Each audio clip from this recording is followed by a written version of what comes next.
Well, good morning, good evening, good afternoon, wherever you may be in the world, and welcome along to the EA Sports WRC Creator Series.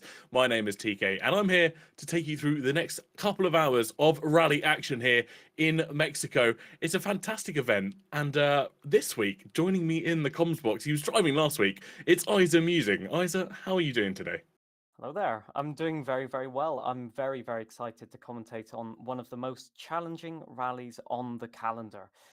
With Group A cars, this is going to be a very fast but very technical rally, and with the average speeds being quite low, it's going to be very, very important to keep the car not only on the track, but moving at every possible moment.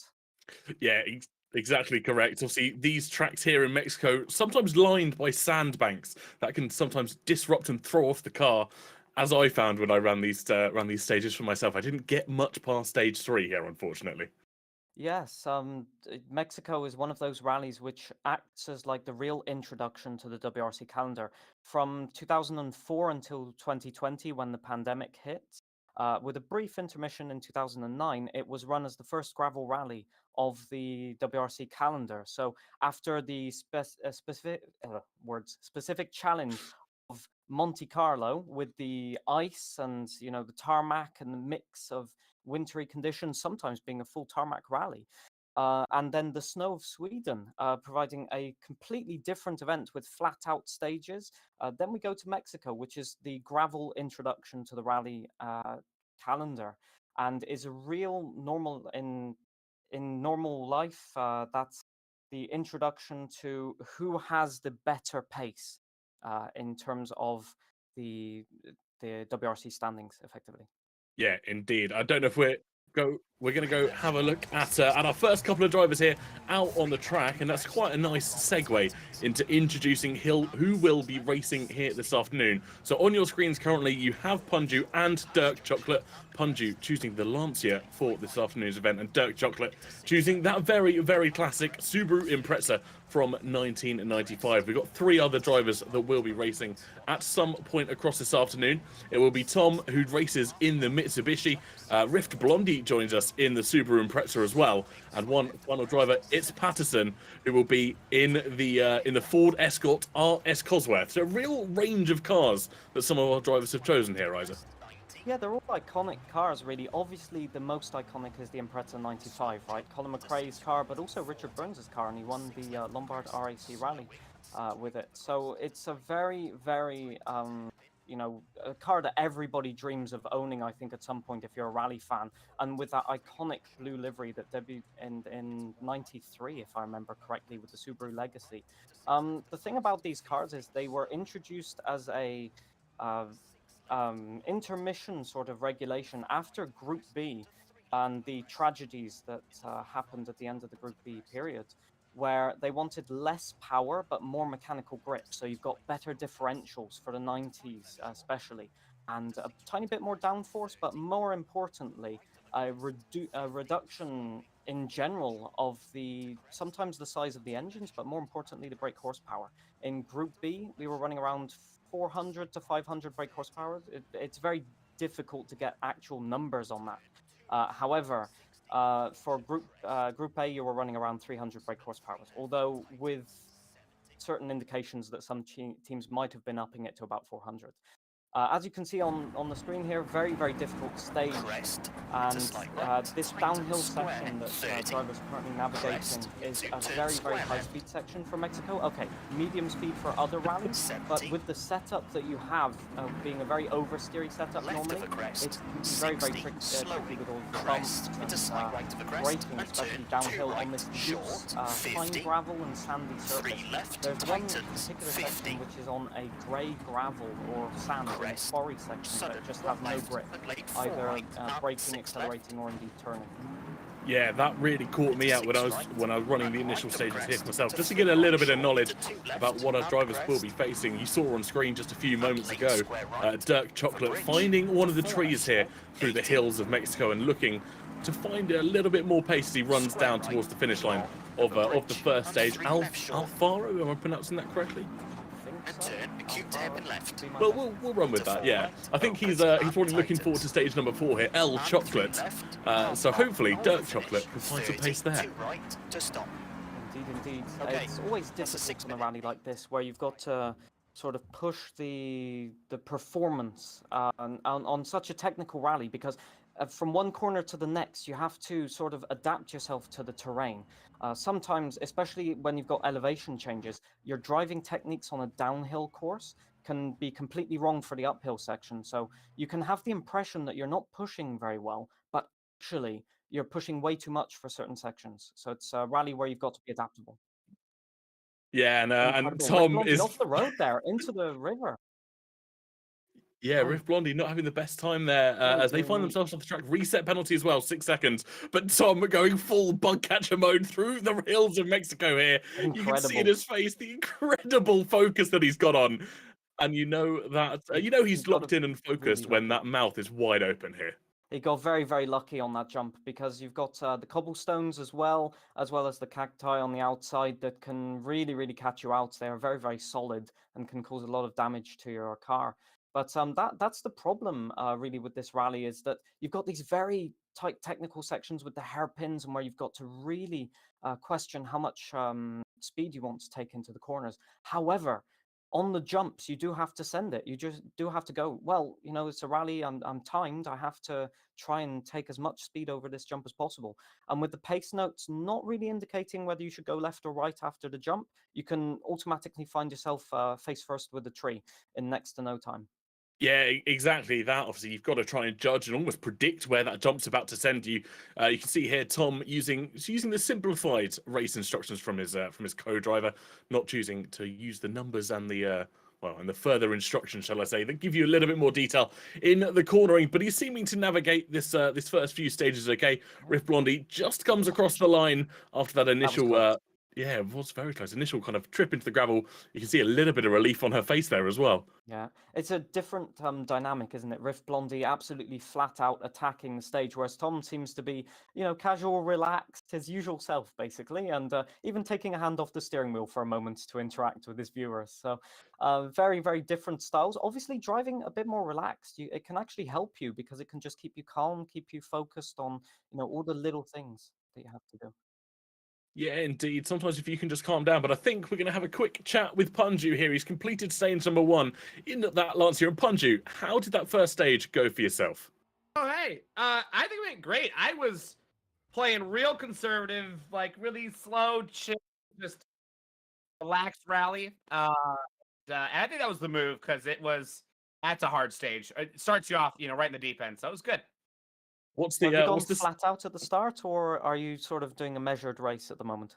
Quite measured, for sure. I was 30 seconds off the lead. 20, about like 10 seconds off, like where I like to be in that top 20 range. So it was definitely a chill run. Every single jump I lifted like pretty big time. I just I don't feel super confident sending this thing over the jumps, so I know I'm losing time there, but I'm fine with it, because it means I'm at least not going to roll or crash or any of that kind of stuff. So yeah. Just as a general question, then, what's your type of rally that you prefer? Is it a fast gravel rally, or some like slow technical rallies like this? I actually, my favorite event on the game is Greece, ironically enough, which everybody hates. Indeed. I love it because it's so tight and very technical, kind of slow rally, like you mentioned. I feel like Mexico, though, like it presents itself as a slow technical rally, but really it is flat out big commit, pretty scary. And a lot of obstacles on the side. So yeah. Indeed. How are you enjoying the Group A cars? Are they Love what it. you expected?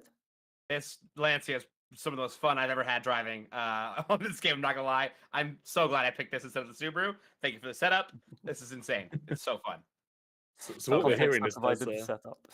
there's a little bit of collaboration going on between you two here. Possibly. I think it might be sabotage, because he's gunning for me in this championship. So I don't know. That's what I'm thinking. Well, we will let you go, Punju. I think you're about to start stage number 2 here, so we wish you the best of start luck with that. Thanks so much. Well, there we go. Don't worry, we may have cut off Punju just a little bit short there, but I'm sure there'll be no hard feelings over that whatsoever. On board with Tom here as he finishes stage number 1 again, just down the hill. And emotions running pretty calm again in the Well, Tom household. he's driving in that Galant, the Mitsubishi Galant, which is one of the earlier cars of this car class, running toward the late 80s or early 90s. And it doesn't have the differentials that the later cars like the Subaru Impreza have. This car was ditched quite early, I think in 93 for the Lancer Evo, um, which is another famous car of this Group A car class, because it was too top heavy and too wide, actually. They wanted a lighter, nimbler chassis. And so you can really feel that in the game, that although it has somewhat a good enough power to weight ratio, but in the corners you can realize he's absolutely delighted finishing the stage there. I will admit, for the lack of emotions he was showing and the calmness, he actually was driving a well subdued, sort of emotionless stage there, letting it all out at the stage ends. That's actually very, very professional way of doing it. I love to see that. Yeah, Tom's one of those drivers that will lock in and focus during a race, not kind of showing too much emotion, but at the end of the race, that all comes out. You see the celebrations, you see what may be disappointment in some other events, but this time around, a very happy Tom indeed. And what's that? 162nd on the leaderboard, slightly below me. You can just see myself there on 160th actually. Yes, I did notice you there. But yeah, The let's get. interesting thing is just the closeness of the leaderboard. Look at this. Look, just from top to bottom there, we're basically a second. From 155th to 165th, I guess. And yeah, incredible stuff. Obviously, Group A, one of those car classes that is quite easy to drive. Well, not too easy, but the gaps are considerably less than a Group B car class because you've got more grip and less power. So I expect the gaps to be quite close on this one. Yeah, exactly that. I think we're going to be able to bring Tom in for a quick chat as he's finished that stage. Tom, welcome into the broadcast. How did that first stage go for yourself? I survived. I flipping survived. That means it went well. It did. Pure We- emotions, incredible emotions. Like just how calm you were, and then all of a sudden, after you crossed the finish line, it was like a different person coming out. I was focused, man. I had to be, because otherwise I was gonna be. I had one moment where I jumped over. It wasn't a cliff, but it was like a jump. I literally saw heaven for like 10 seconds, and then I jumped back down, corrected the car, and I was like, okay, this is it. This is my flipping race over. But luckily, I'm still here, so I'm looking forward to the next one. So we'll tell Mitsubishi to work on the aerodynamics. Gotcha. Yeah, I mean, put wings on it, and I will be there. I will arrive at my destination a lot quicker. Yeah, fantastic first stage, and obviously, kind of continuing as you mean to go on into stage number 2, a similar sort of length for yourself. How are you biding your chances for the rest of the rally? Can you guys give me some tips? What's stage 2 gonna be like? Much of the same. Rocks, cliffs, trees, cacti. Many that's lovely. cacti. That's lovely. It'll be That's amazing. We'll enjoy watching it. Put it that way. Yeah. Okay. Thank you very much. That will be great. Thank you, Tom. Thank you for having this chat with us there. Thank you. No worries. Well, you can see the happiness that he was just completing the first stage there. I really hope he gets to the end of this rally as we see Punju and Dirk Chocolate side by side here. I think heading through stage number 2. So these two pretty much similar. Yeah, this stage is a bit of a peculiar one because it starts really sort of fast, flat out. As Punju made a mistake there, I think, spinning, hitting a rock. I think in one of the water splash sections, if I remember rightly, and just maybe losing about 7 seconds. But no big deal. I don't think there's a puncture. It looks like that car is driving okay, and I think Dirk Chocolate arriving at the same section now. But yeah, this stage starts with a very flat-out downhill section. If we look at Rift Bondi here, and indeed at Patterson as well, and you just go over this crest, and then it starts gradually going downhill, and quite fast. A few bumps and quite a bit of off-track moments, as you can see there. But a lot of rocks and things where you have to avoid going off the track because, as you'll see in just about 30 seconds, if you're looking at Patterson's view, there will be big cliffs and barriers and lots of stuff you want to avoid. It's also worth mentioning that they have about 3 or 4 stages before a service, so you'll want to keep those tires intact. Punctures are very, very difficult to avoid on this. And he's just rolled over as well and got a reset penalty. Oh, the combo. That will not feel good. The danger of this now is being too cautious or too overconfident. When you make a mistake, you always want to either push a bit harder so you don't make that mistake again and you keep the car closer to its limit. And I think you might have, oh no, problem moving the cup of tea, obviously. You don't want the shaking of the wheel to spill any of that glorious tea. And yes, as I was saying, the difficulty then is trying to be cautious. Sometimes you can make a lot more mistakes than you want because these cars like to be driven on the limit, and especially on a rally like this, which is very technical, a lot of hairpins. If you don't have enough momentum going into the hairpins, you can just spend all day trying to get the car. Stern's Rift Blondie nearly off the road there. That is one of the sections where there's a barrier on the outside, and Patterson's on his roof. We've got everything going on right now. Yeah, you mentioned when Patterson got that first reset penalty that you have that risk of driving too cautiously or too confidently. You kind of got the other side of that as well, driving a little bit too aggressively, trying to make up for that time penalty. And quite often we see that resulting in not only more time penalties, but potentially higher damage to the cars as well. I think that's where Patterson might be locked into at the moment, trying to regain that time. But he's just got to kind of cool his head down a little bit, focus in on the rally, listen to his co-driver, and just get to the end of the stage here.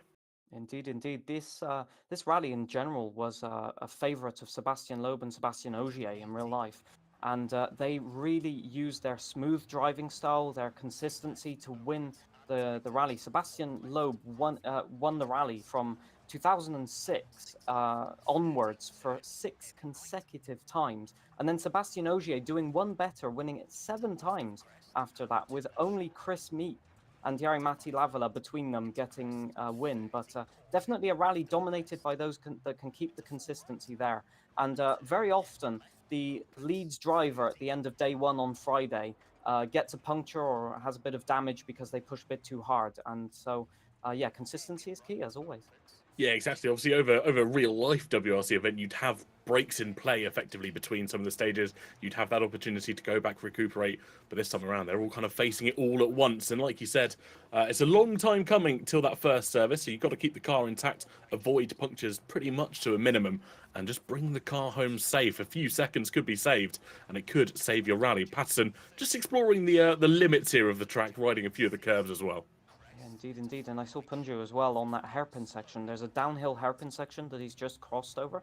I think Dirk Chocolate's just about to get to that section. But essentially, you've got to manage the brakes and really get the car rotated in because otherwise you'll get not only corner cutting penalties, but there's some huge sort of ridges to the edge of the road where you can get a double puncture. And if you're not carrying 2 spares on a rally like this, you're in deep trouble. Sometimes I think on rallies that are so puncture prone, you might want to carry 2 spares like most of the drivers do in real life. So if you, obviously you're going to be running these stages just a little bit later, are you planning on bringing 2 spares for every single stage here? Oh, the question on the spot. It's very difficult because as a driver, you are tempted to push the limits. I only carry 1 spare because I tend to think that normally if I'm driving that fast that I go off and get a puncture, normally it's terminal damage or some really big damage. So 1 puncture is not really going to make a difference at that point. And I guess some of the drivers in real life make that association as well. If they go off and get 2 punctures, they're going to have other damage as well. So it's always a risk to take. That extra 40 kilograms of spare tires, because 20 kilograms a tire, it really has a notable difference on the car, especially if you're going downhill, like Punju and Dirk Chocolate are doing, because you've got that extra weight on the back. And when you go for the handbrake, or even when you just lock the brakes, the car starts to rotate and you just cannot catch the car at all. Yeah, indeed. And obviously Dirk's well known for being able to differentiate between different driving classes. He's driven the F1 cars here in Create Series. He's driven the F2 cars more recently, and now once again in the WRC cars. So hopefully the adaptations and the ability to kind of change as you go should be on his side for his driving style here. Indeed, he's taken a car that actually should suit him very well because the Super Impreza has a lot of mechanical grip. It's one of the grippiest cars in the game. Unfortunately, after a water splash, if the tires are not touching the ground, the mechanical grip will not help you there, but good recovery. The Subaru is a very oversteery car. You can really get it to turn in quite well. And as long as you don't lock up on the brakes, I think Dark Chocolate locked up on the brakes there, unfortunately. But it can suit a Formula One style driving style a lot more than the Lancia. The Lancia is a car you've got to drive very aggressively. It's one of those cars that has a lot of power, but also a lot of front end on it. So you can turn in and immediately find yourself in trouble oversteering. And if you're not used to correcting it, it can be very, very difficult. Obviously, drivers that are used to a Formula One style driving, as soon as they get oversteer, they want to correct it. But in rally, you actually want to let the car slide a little bit before correcting, so you get that four-wheel drift, especially in four-wheel drive. Yeah, indeed. I can see a little bit of damage on Punju's car as well. The bonnet just starting to lift up. That Indeed, might be indeed. able to. It might be a little bit distracting. Obviously, it's not going to really come off very quickly. The bonnet being rear-facing effectively in this Lancia, so it's not susceptible to the wind and the wind and the pressure susceptible from most front-opening bonnets. So you have that in his favour, but surely still a distraction as he runs through the final few bits of this stage. Most definitely. Mexico is one of the very few rallies where you've got constantly crests and dips and all of that. The only rally I can think of is Rally Sardinia, Italy. And actually, visibility is already a problem from the in-car cameras. And so if you've got that bonnet lifting up or anything else to distract you, really, it can reduce your visibility from 10% to 0, and it makes a real big difference. And that's where the pace notes, Bungie just taking a risk over those tires there. You can get stuck on those really, really easily. I won't say that that happened to me in practice. So yeah, it can be a real difficult problem if you don't trust the pace notes, or if the pace notes are slightly off timing. You can end up steering into a corner that you can't see, and as you can see for Punju, just getting it wrong there on the barrier. The barriers can be there to help you, but also they can be a hindrance if you just make a small mistake. Yeah, absolutely true. We've seen it in previous weeks as well, especially around Rally Sweden, and I think last week as well, around Monte Carlo. Those tricky conditions in the ice and the cold, sometimes the signs, just saving some of the drivers from heading off that cliff, getting damaged. B-Roy, unfortunately, just missing the sign as he Dark ended his. Chocolate off as well on that same tire section. I was just about to say it's an interesting point of comparison of the driving style here, because we've got Punjo and Dark Chocolate on the same section of road, a few corners back, Dark Chocolate. But it's interesting to see how Punjo has a more aggressive driving style, maybe adapting to the car as he's getting used to it. And a very late change Punju made, changing from Subaru to the Lancia. Maybe because I bribed him with the setup, but we'll never be able to confirm that. No, of course not. It will remain a mystery till the end of time, that one. But the Lancia pretty much making it to the end of the stages, albeit with whatever damage he seems to be running. Dark Chocolate just managing to navigate through the top of the hill, not far behind him at all, not in terms of place and or pace. In fact, in terms of time, he's doing better than Punju here. I think there might have been a reset penalty that we didn't see as Punju's got damage. I think Punju has a puncture or something, because that car is not handling okay anymore. And Yeah. with the steering inputs he's putting in, that's not good. I think a front puncture maybe. Yeah, in any case, there's a section at the end here with cobblestones, and this is also the section with that very slippery grey gravel. And oh, Punju on the last corner! I can't believe it. That's one of the corners I was going to mention, but it came up so fast. He's just chucked it off. Basically, there's and Dirk went off as well. I was too busy looking at Punju's perspective. The recovery there is really difficult because you go over a section flat out there. I think it's a right 3 over crest, but what they don't tell you is that there's a left 2 straight after it, and you can get stuck on the inside. You can just dip down into the I think it's like a river gully or something. Yeah. It's Yeah, still a good time though. Honestly, the times are very difficult to not get a reset penalty. Basically, there will be a few drivers at the top that are absolutely faultless during the rally, probably. But for most people, you can expect to get at least one penalty and still remain competitive. So not disastrous yet for any of the drivers. Yeah, exactly. We saw where Punji was If Blondie on the off as timing well. board. Ooh. Blondie's just gone off and hit the reset, which is the cautious thing to do. Although the penalties aren't as severe as in Monte Carlo, aka DNF, most of the times in Mexico you will get away with it. But if you can reset before the game auto resets you, you might get away with a less harsh penalty, 7 seconds there. Yeah, the smart thing to do there, and it looks like not too much damage. The bonus, as you say, once again, flapping around in the wind, but as long as it doesn't lift up like on Marco Martin in 2003, you'll be all right. Yeah, quite a few bonnet injuries. I think injuries, bonnet crashes we'll see here as we head through Mexico. Pato on the right-hand side, Patterson as well, absolutely sending it through the final bits of the stage. I wonder if he'll be caught out like we saw with Punju earlier on, through that tight 3 left onto the 2 right. And we'll watch and see as he comes up the top of the hill. Riff Blondie hitting the bollards on the outside there. It's a really tricky section because your tires are overheating on a stage like this towards the end. And we're coming up to the section here in 2 corners time. You've got that cobblestone section, which is really, it can destroy the tires and it is really, really difficult. So as we can see from both of their perspectives here, they go into a left 3 over the bridge and then to a right 4, I'd say, over the crest. And then a right 3 over crest again past the finish board there. And immediately, oh, Riff Blondie just getting away with it. Can Patterson get away with it? You can see, no, there you go. That's the mistake to make. Unfortunately, the pace note is called so late that you barely have enough time to brake on that one. So very, very unfortunate, but he looks very happy to get to the end of the stage nonetheless. He did indeed, and that's definitely one of the mistakes that I made when I was running this rally. He sent it straight off the edge of that cliff. The pace note came pretty much after the braking zone that you'd have to have any hope of braking.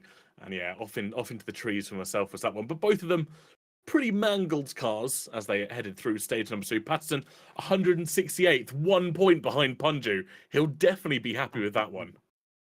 Will we see some red mist? But yeah, we'll be able to get Patterson in for a little chat, I think, as he's just finished the stage. Patterson, welcome into the broadcast. Hello. Firstly, how did you find that stage? And secondly, how happy are you you're just one position behind Punju? What? What? Surely not. We've had a few offs and mishaps, put it that way. I think no driver has escaped unscathed on that section of rally there. Wow, I was not expecting. Oh my god, I am. Wow, and I got 41 seconds of penalties. How much did that bit at the end catch you out, that corner coming out of nowhere? Yeah, caught me out. It caught me out in practice, and I should have known it was there, but here we are, talking about it again.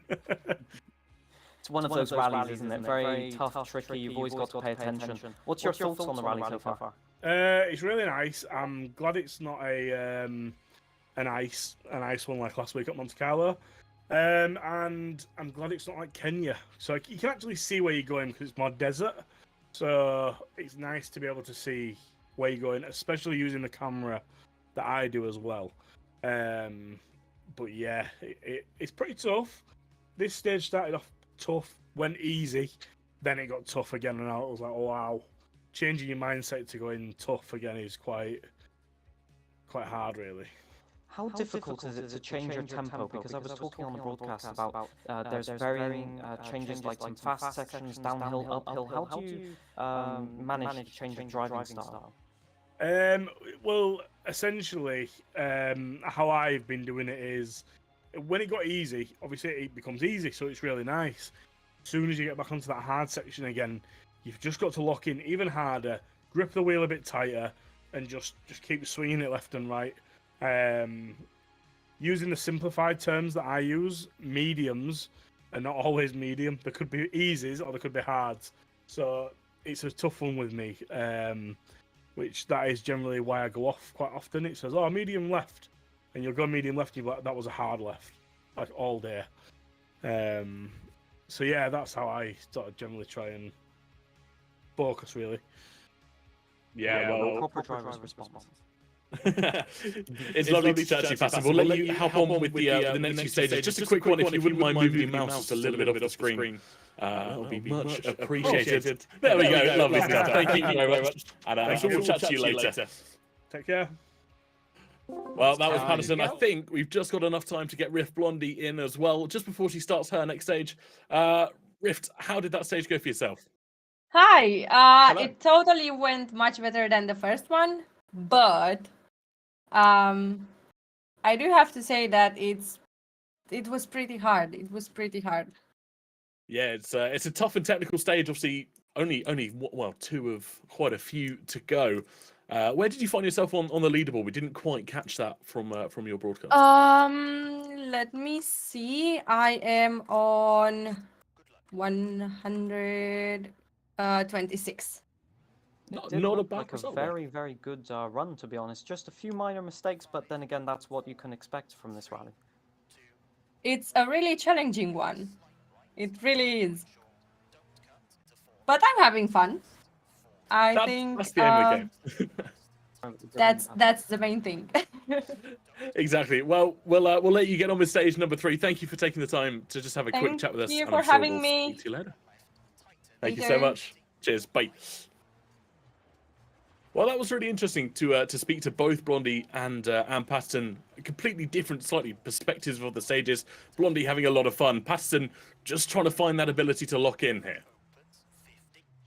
Indeed, indeed. It's really, really tricky to just reset after maybe a tricky stage and just go for it and try and do your best once again. As you say, there's no downtime during these stages. They're just back to back essentially, and so you just got to do your best, keep your mind focused, and just push flat out sometimes. Yeah, indeed. It's Punju and Dark Chocolate on stage number 3 now. Las Minas, as they run through the first few stages. The next one, as we did say earlier, will be El Chocolate. Hopefully, Dark Chocolate will be able to pull out some dramatics there. Well, it's certainly in the name, so I can only wish him the best, that's for sure. As you can see, this stage, once again, a very, very tricky one. This one literally named Las Minas, which means the mines. And so you've got that really tricky mine section once again. I think this time on the downhill, so braking even more tricky on that loose gravel. And from what I can remember, a very, very tricky downhill section here by the water dam. And yeah, so you go all the way down the hill and then all the way back up the hill, which was, I think, the first stage, just in reverse. Yeah, these next 2 stages, if I remember correctly, are some of the longest on this, I guess, stints, effectively is the best word for it. I think El Chocolate is looking to be about 25 minutes or something like that. It can be, especially with all of the problems, that's for sure. The thing is with a stage like that is you really have to take a measured pace into it.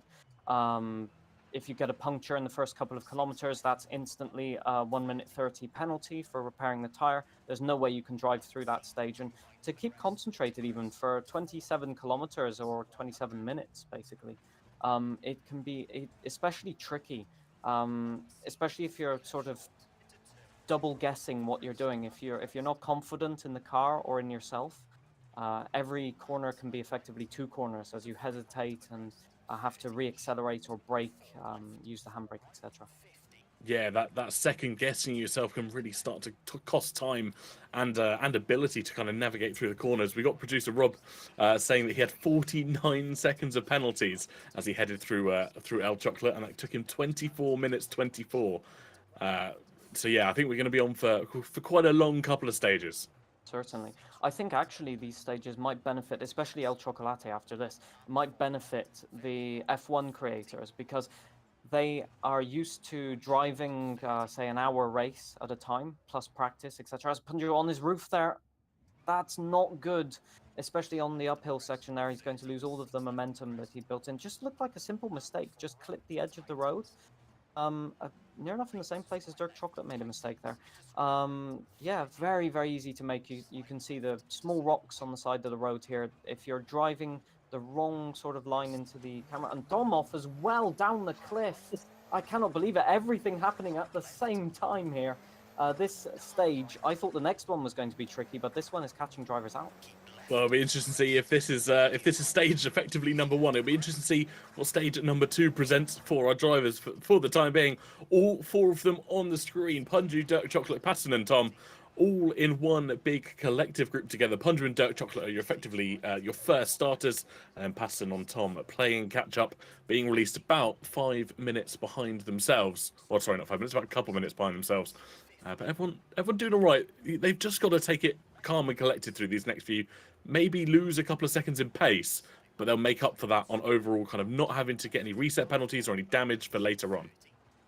Most definitely. I think after this they get a service, so they will be able to repair the damage, However, if they've got too much damage, I have no idea whether it's a long service or not, so you might have to make a compromise. And on a rally like this, which is at such a high altitude, will you be able to repair stuff like the radiator and the engine? Because this rally relies a lot on engine power and turbo power to generate a lot of the velocity to move forwards, quite literally.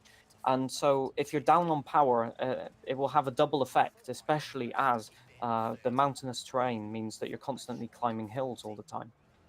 Yeah, exactly that. And it will be a compromise of what you want to fix, what you might not want to fix. Obviously, maybe things like lights and steering might be a lower priority compared to, like you said, the turbos, the engines, the radiators, and things like that, that will be your core power drivers. Dirk Chocolate looks to yeah. almost cut the corner, and he's off onto the hills of Mexico. I think he'll just avoid a reset penalty here. He does indeed. But Yeah, a there's little some bit of trick in the corners. grass. There are some corners where you can hook the ditch on the inside, and literally quite called ditch hooking most of the rally fraternity. And it can be a double-edged sword because you can gain 2-3 seconds, but you can lose 15, unfortunately. And I think Dirk Chocolate just on the wrong side of the risk taking there. But as you said, no big damage done. Maybe 4 or 5 seconds lost.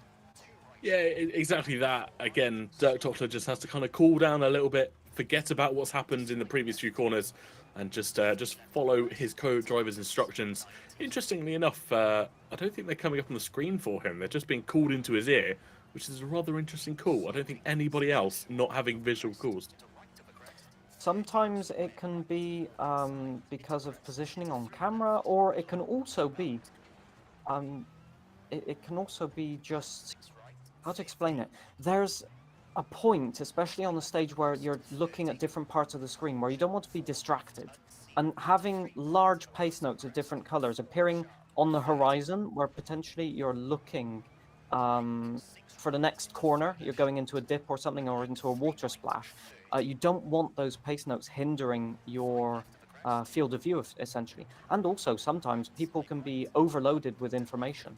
I know certain drivers that drive with simplified pace notes just because they have too much information coming in, and they just want to focus on the feeling of the car, the driving, and have minimal information.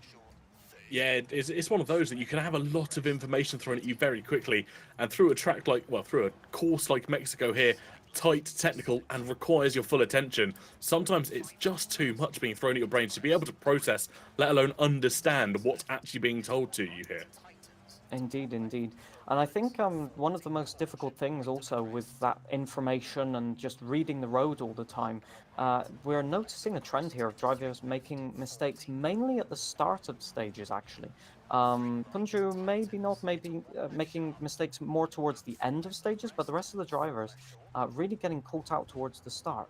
So it's interesting to see that they're sort of easing themselves into the stages, but they're still so technical and complex that they're still getting caught out anyway.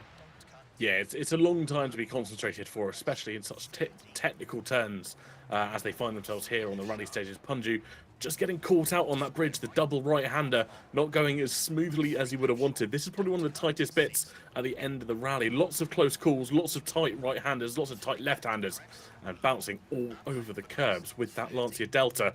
But on the right, Punju takes another trip through the trees and the cacti. Again, just avoiding a corner cut penalty, but losing a lot of time. Very, very lucky, I must say. Sometimes you just brake and turn the wheel and pray and hope that everything... sometimes even shut your eyes and just hope that it goes well. And you just pop out the other side and think, oh, I'm still okay. No puncture, everything good. Okay, throttle, let's go. But it doesn't always happen that way, unfortunately. I wish it would. But there's a famous saying in rallying is that racing drivers drive one corner 1,000 times, rally drivers drive 1,000 corners once. And that saying is all the more true now on this kind of rally. Exactly that. There's no practice, there's no preparation you can do for rally driving. You've just kind of got to go with it. Trust your co-driver's notes. The pace notes are there for a reason. They tell you exactly what corners are upcoming, and you just have to hope that they have got those exactly correct and what you're expecting does come. Yeah, the concentration, you can see it on their faces that this stage is making them work for it. They've slowly got the realization maybe also that the next stage is the one they're fearing. It might just be dawning on them in the last couple of sectors here. I know it would be for me. Like I've done the medium length stuff, it went okay, and I think I'm just on the limit and all of that, and then you remember that the next stage is 27 kilometers.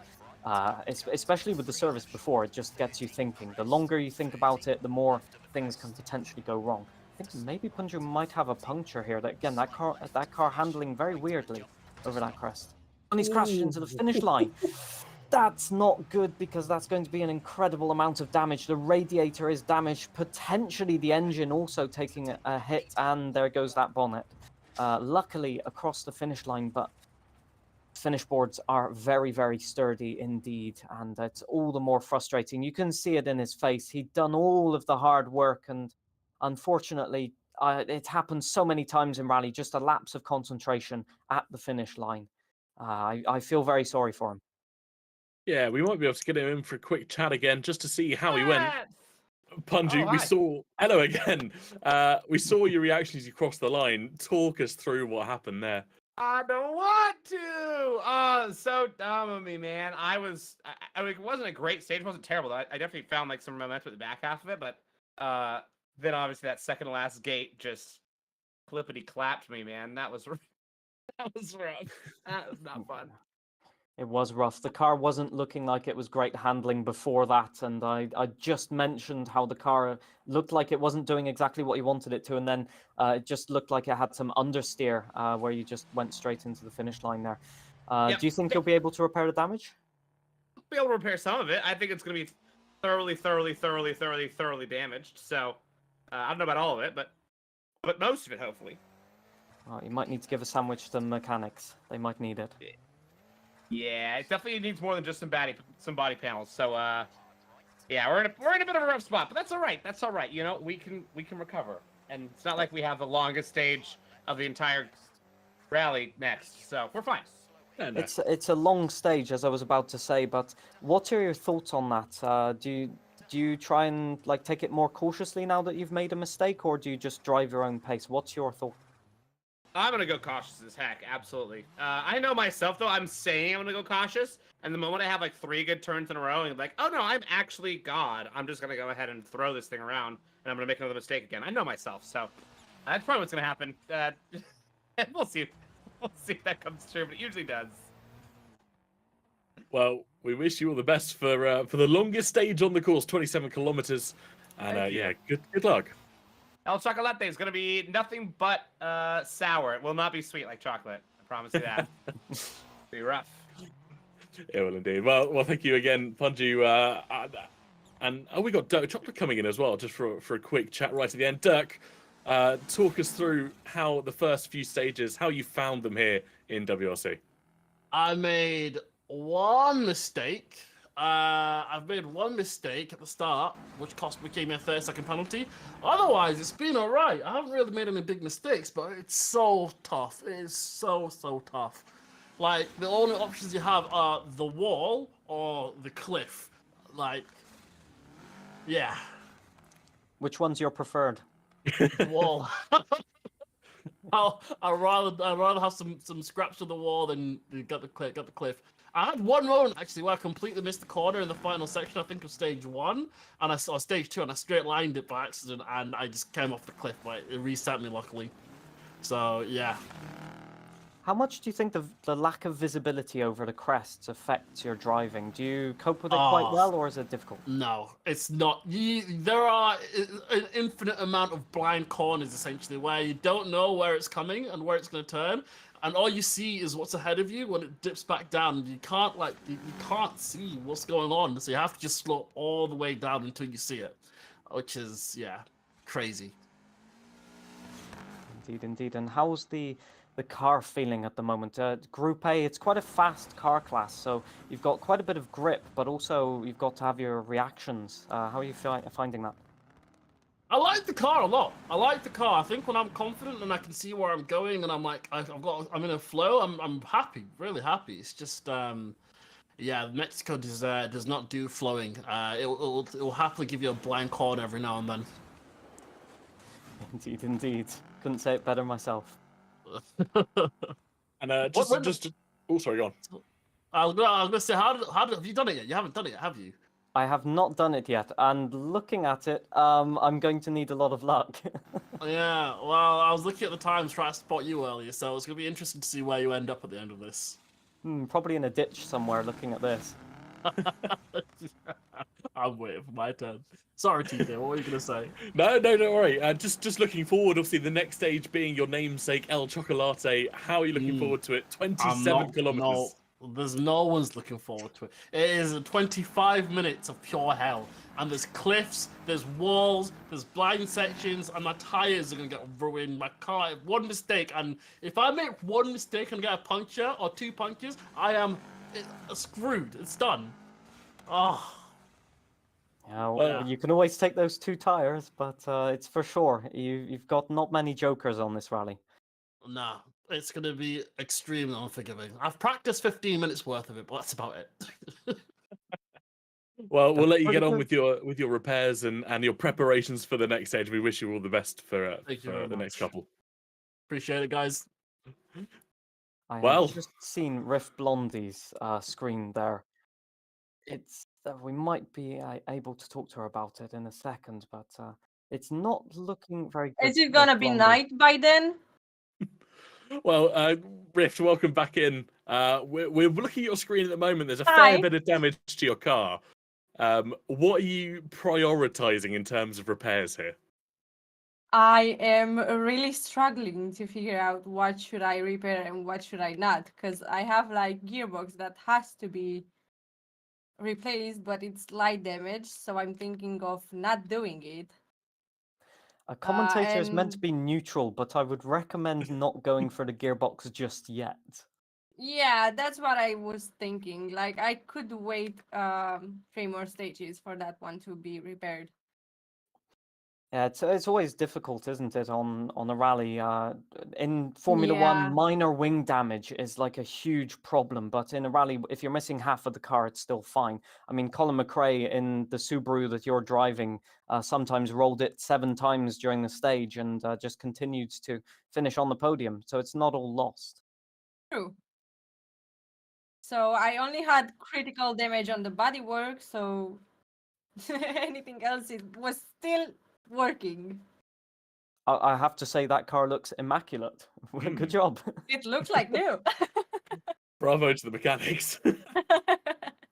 They've earned They their did it right. reward at the end, that's for sure. So how are you feeling before this 27-kilometer stage now? Scared. Scared should be the right word, but I'm gonna try and stay focused. And we'll see. I mean, we still have the the button to take you back on track if you fall over, so I'm Always hoping for useful. a not DNF. Well, It we is. wish you the best of luck with that one, and we'll let you get on with your stages. Thank you. Now, I also want to mention something that I think producer Rob mentioned whilst Riff Blondie was doing her repairs. Did she forget the turbo there, Isa? I think it was. Yeah, I'm not sure. It's always difficult really to choose what you're going to do because there are certain parts that are more useful in certain rallies, like for example suspension on really rough part, and here definitely want the turbo. That's for sure. I didn't really get whether she had fixed the turbo, but I certainly hope so for her sake. Yeah, I think I just had a whisper in my ear that she did a light repair on it, but I think didn't quite have the time to do the full repair, if that's what I've got that correctly. Everyone else. Yeah, everyone else just doing their repairs at the moment. She could have afforded the risk to kind of go over a little bit, but decided against it. Everyone else, as you can see on your screens there, all of them with pretty major bodywork damage. Tom in the top left, I think we'll ignore it, as will Dirk Chocolate.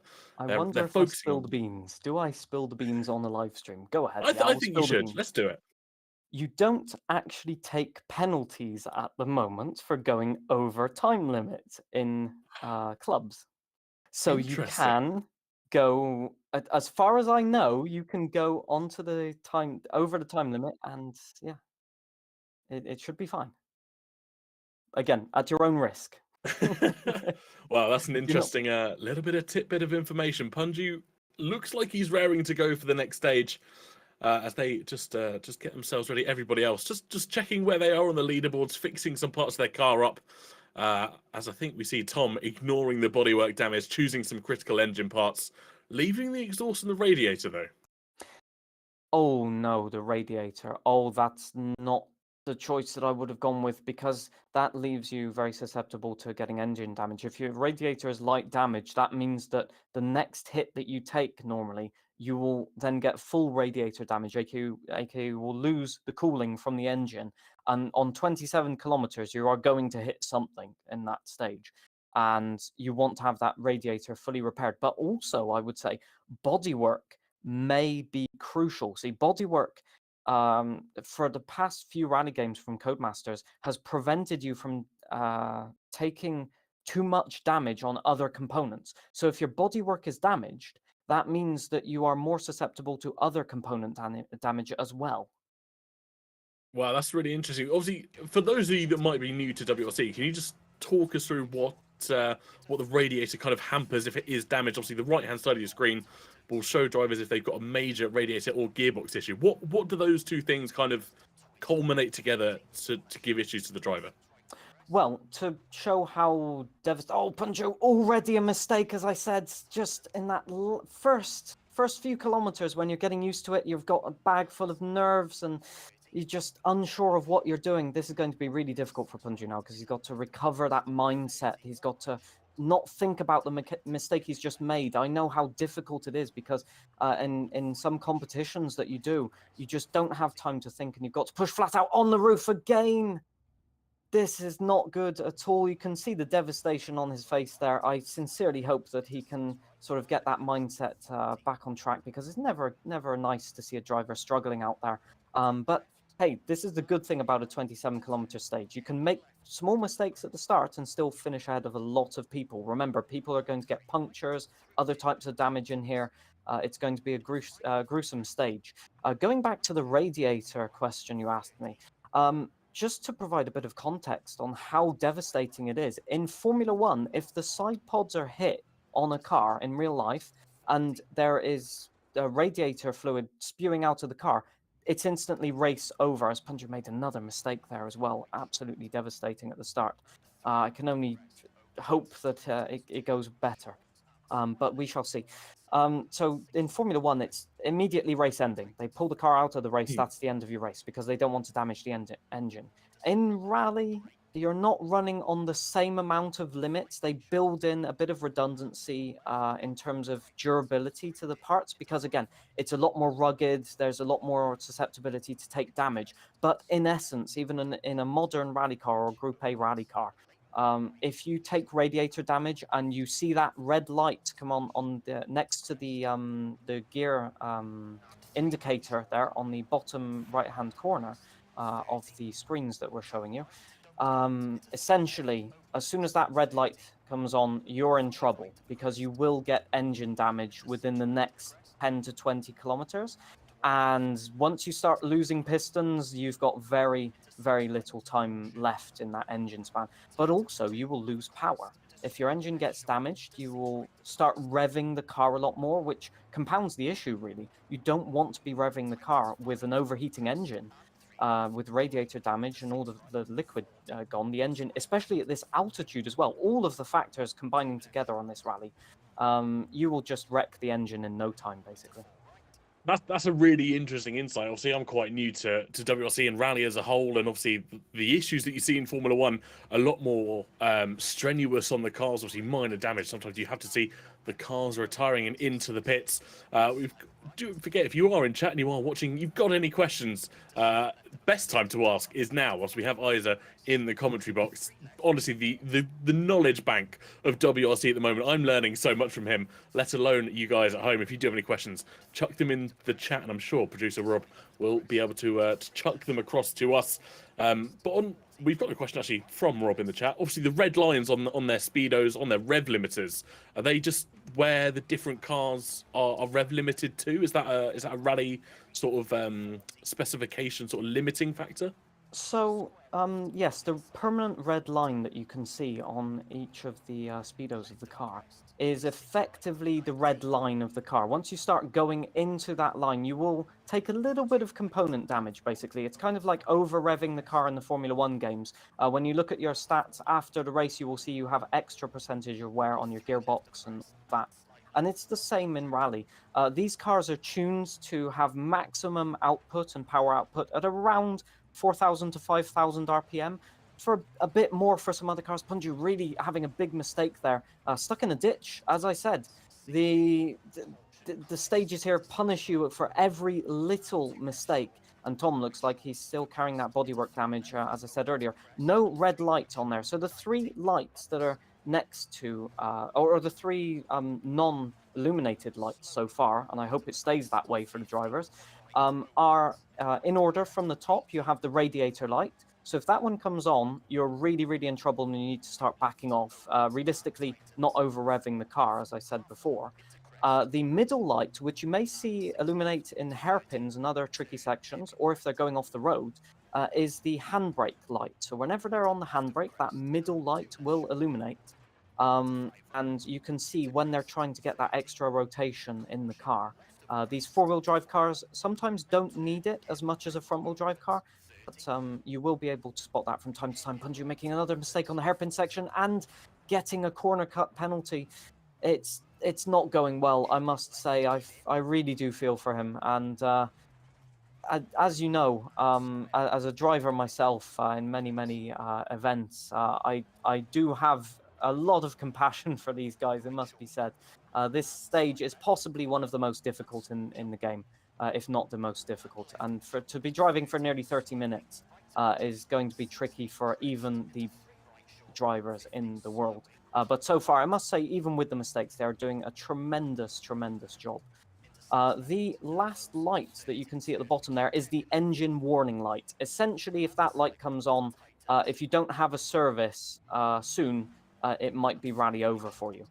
Because that light basically indicates that you have piston damage or that your engine is overheating severely.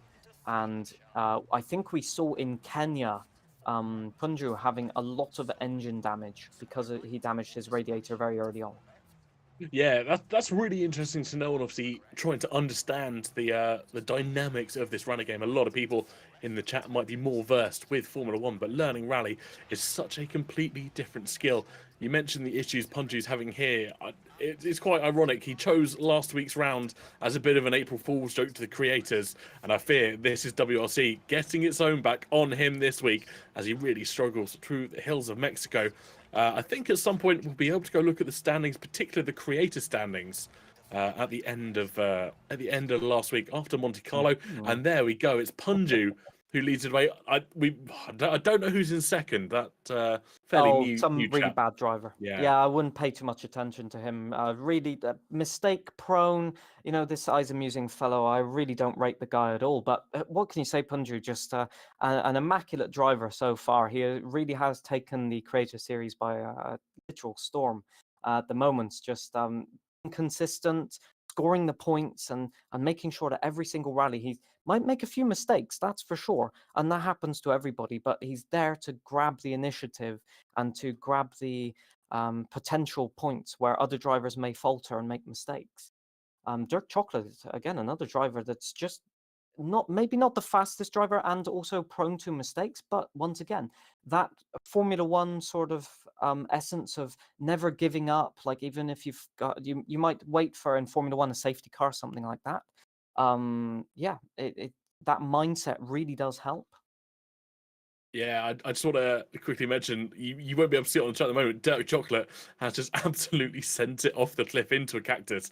Had to reset to tracks. There'll be a considerable amount of damage when we go back.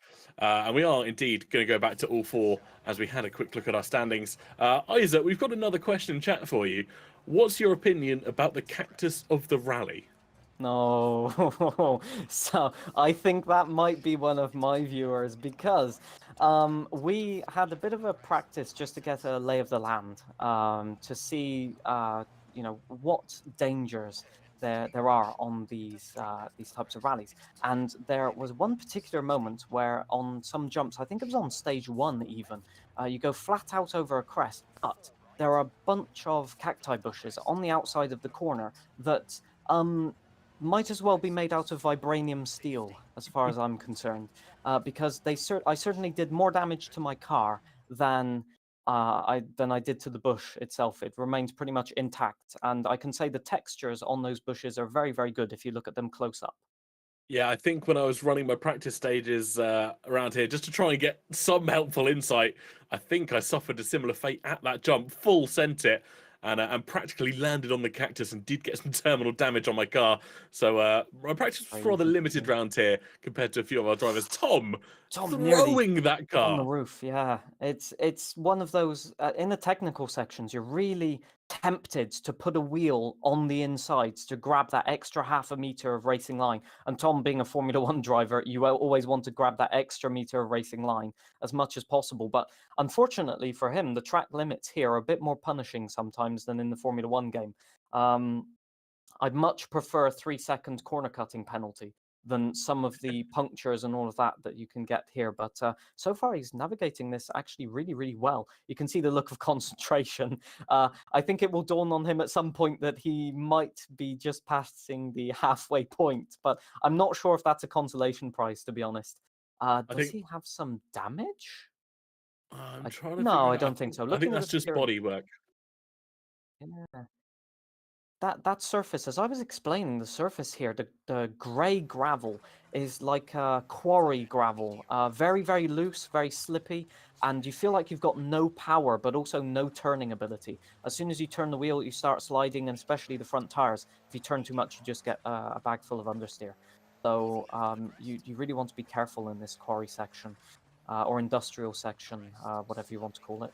But yeah, on the rise up the hill here, you've got multiple changing surfaces here. We're about to go back onto the sort of yellowish gravel and then onto cobblestones further on here. So really changeable conditions here in Mexico for our drivers. Certainly, and it's not something that most other motorsports deal with, to be honest. You won't find cobblestone sections in Formula One or Formula E, for example, although maybe in Formula E at some point, who knows? I can't quite remember, but you definitely won't go onto gravel. Well, hopefully not in the case of Formula One, that's for sure. Yeah, it's normally race ending for a lot of for Formula One if they do take a trip through the gravel rally here. It's just another Tuesday as both our drivers go through. Focus on Tom's face. Last week we had only Vic with her relaxation and her cheesy chips. This week it is full bug catcher mode for Tom, so completely different to attitudes to the stages. Patterson just finding that lock in as he reaches just about halfway through the stage as well. A little bit of a grin. Section of the stage.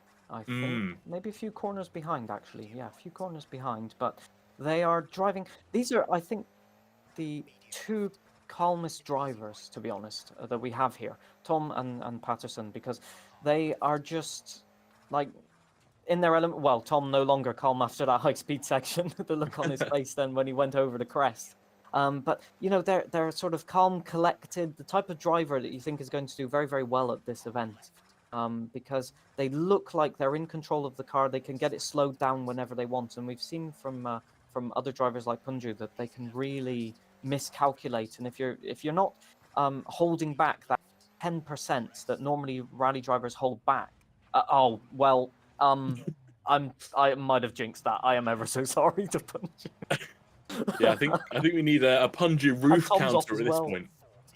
You know, I'm going to stop complimenting the drivers and say, yeah, they're all doing terribly. They're definitely going to go crash at the next corner. Hopefully that helps them. Unfortunately, that's not how the commentator's curse works. You can't control it as much as you do wish.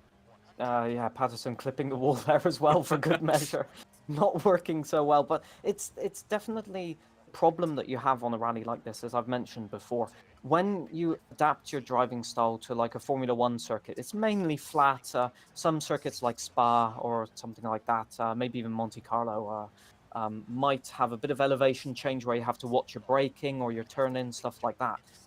But this is really steep, some of these corners, and you want to adapt your driving style to creating understeer or oversteer, as Patterson just getting caught out by that corner again. The same corner that we had at the finish of the of one of the previous stages, catching him out again. So that's 2 out of 2 so far. Dreadful for him, really, but not too bad. He managed to reset, I think, before it gave him a reset penalty.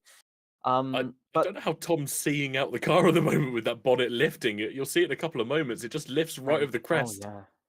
Yeah, and unfortunately, unlike in real life, you can't lift your head over the. He's missed the. Oh, interesting. When you change camera, it resets the bonnet. Oh, interesting. Okay, that might be an interesting strat to try. But yeah, it's really, really difficult because you can't move your heads dynamically. You can't see over the bonnet like you would in real life. So it can be really disrupting, and it can also lead you to back off and second guess, because 1 minute you can see the stage, next minute you can't. Yeah, exactly that.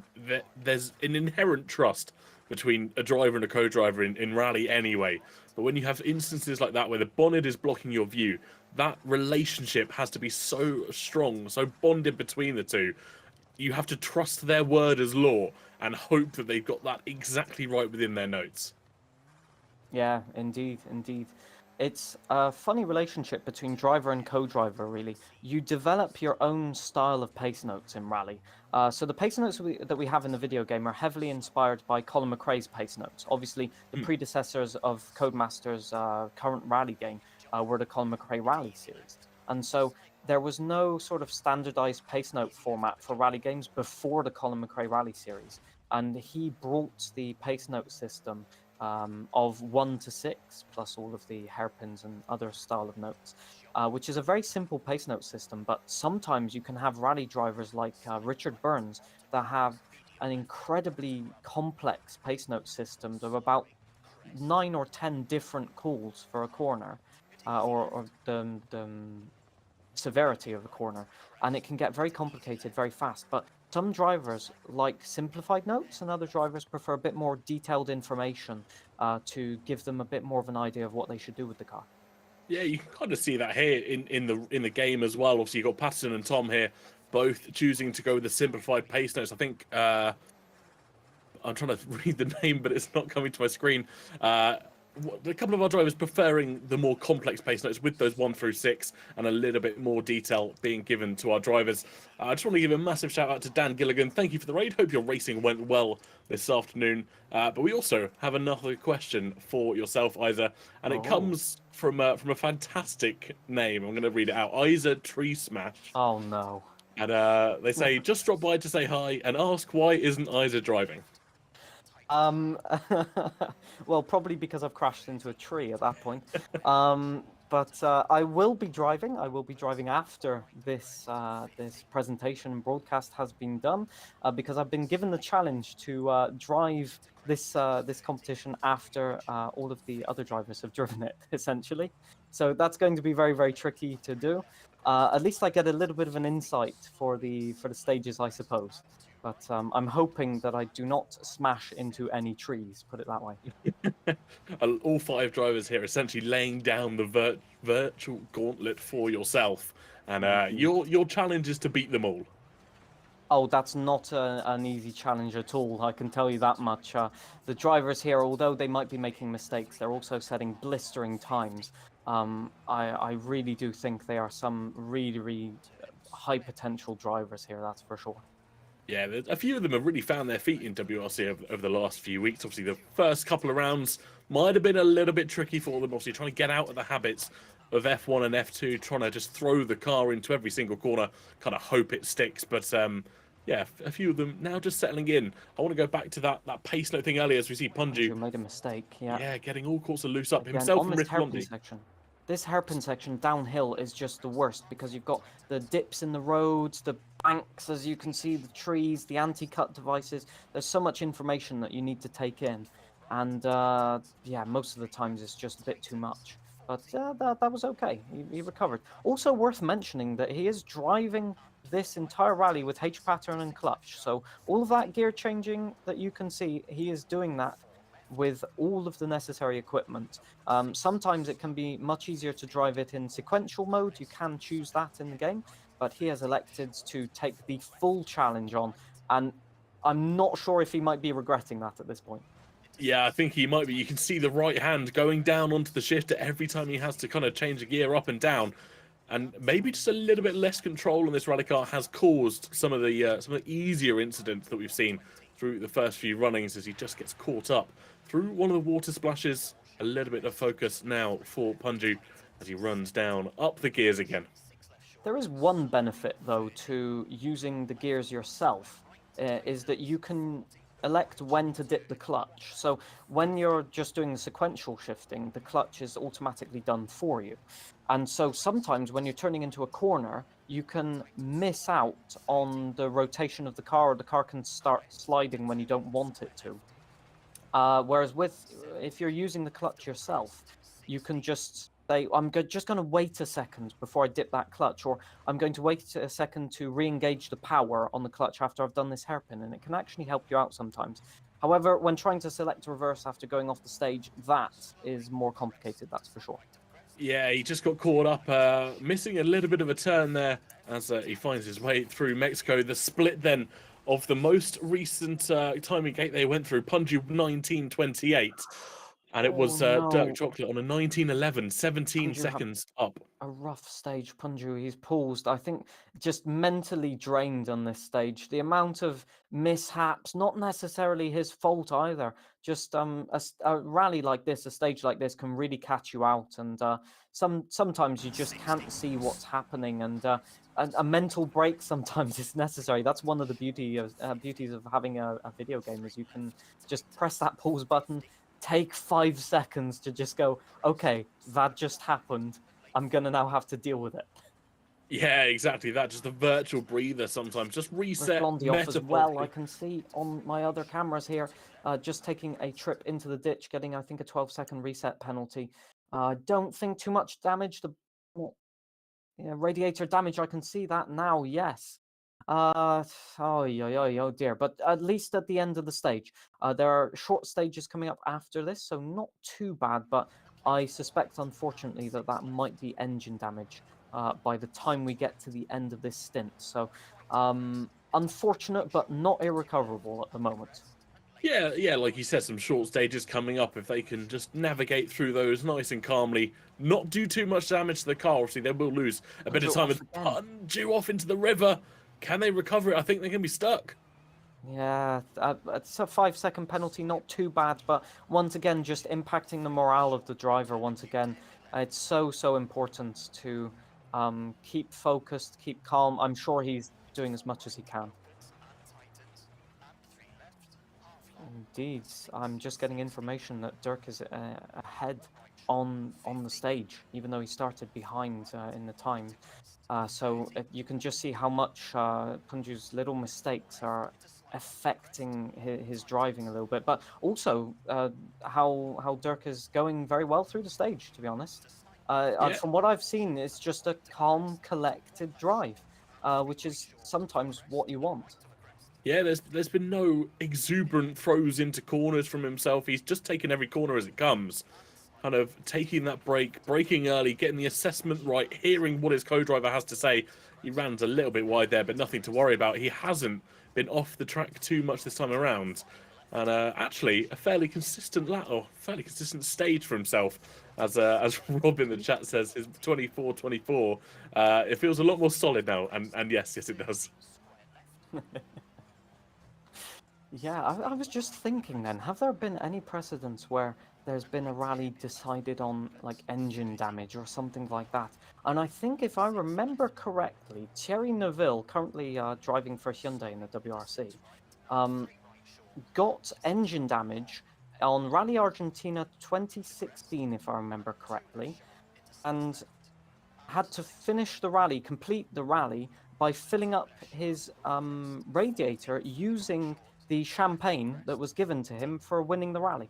They gave I like a remember 5-liter that. bottle of champagne, and he used that to finish the rally, completely destroying the radiator and stuff like that. It's not meant to run on champagne, I can guarantee you that, but it drove a bit sweet after that, let's put it that way.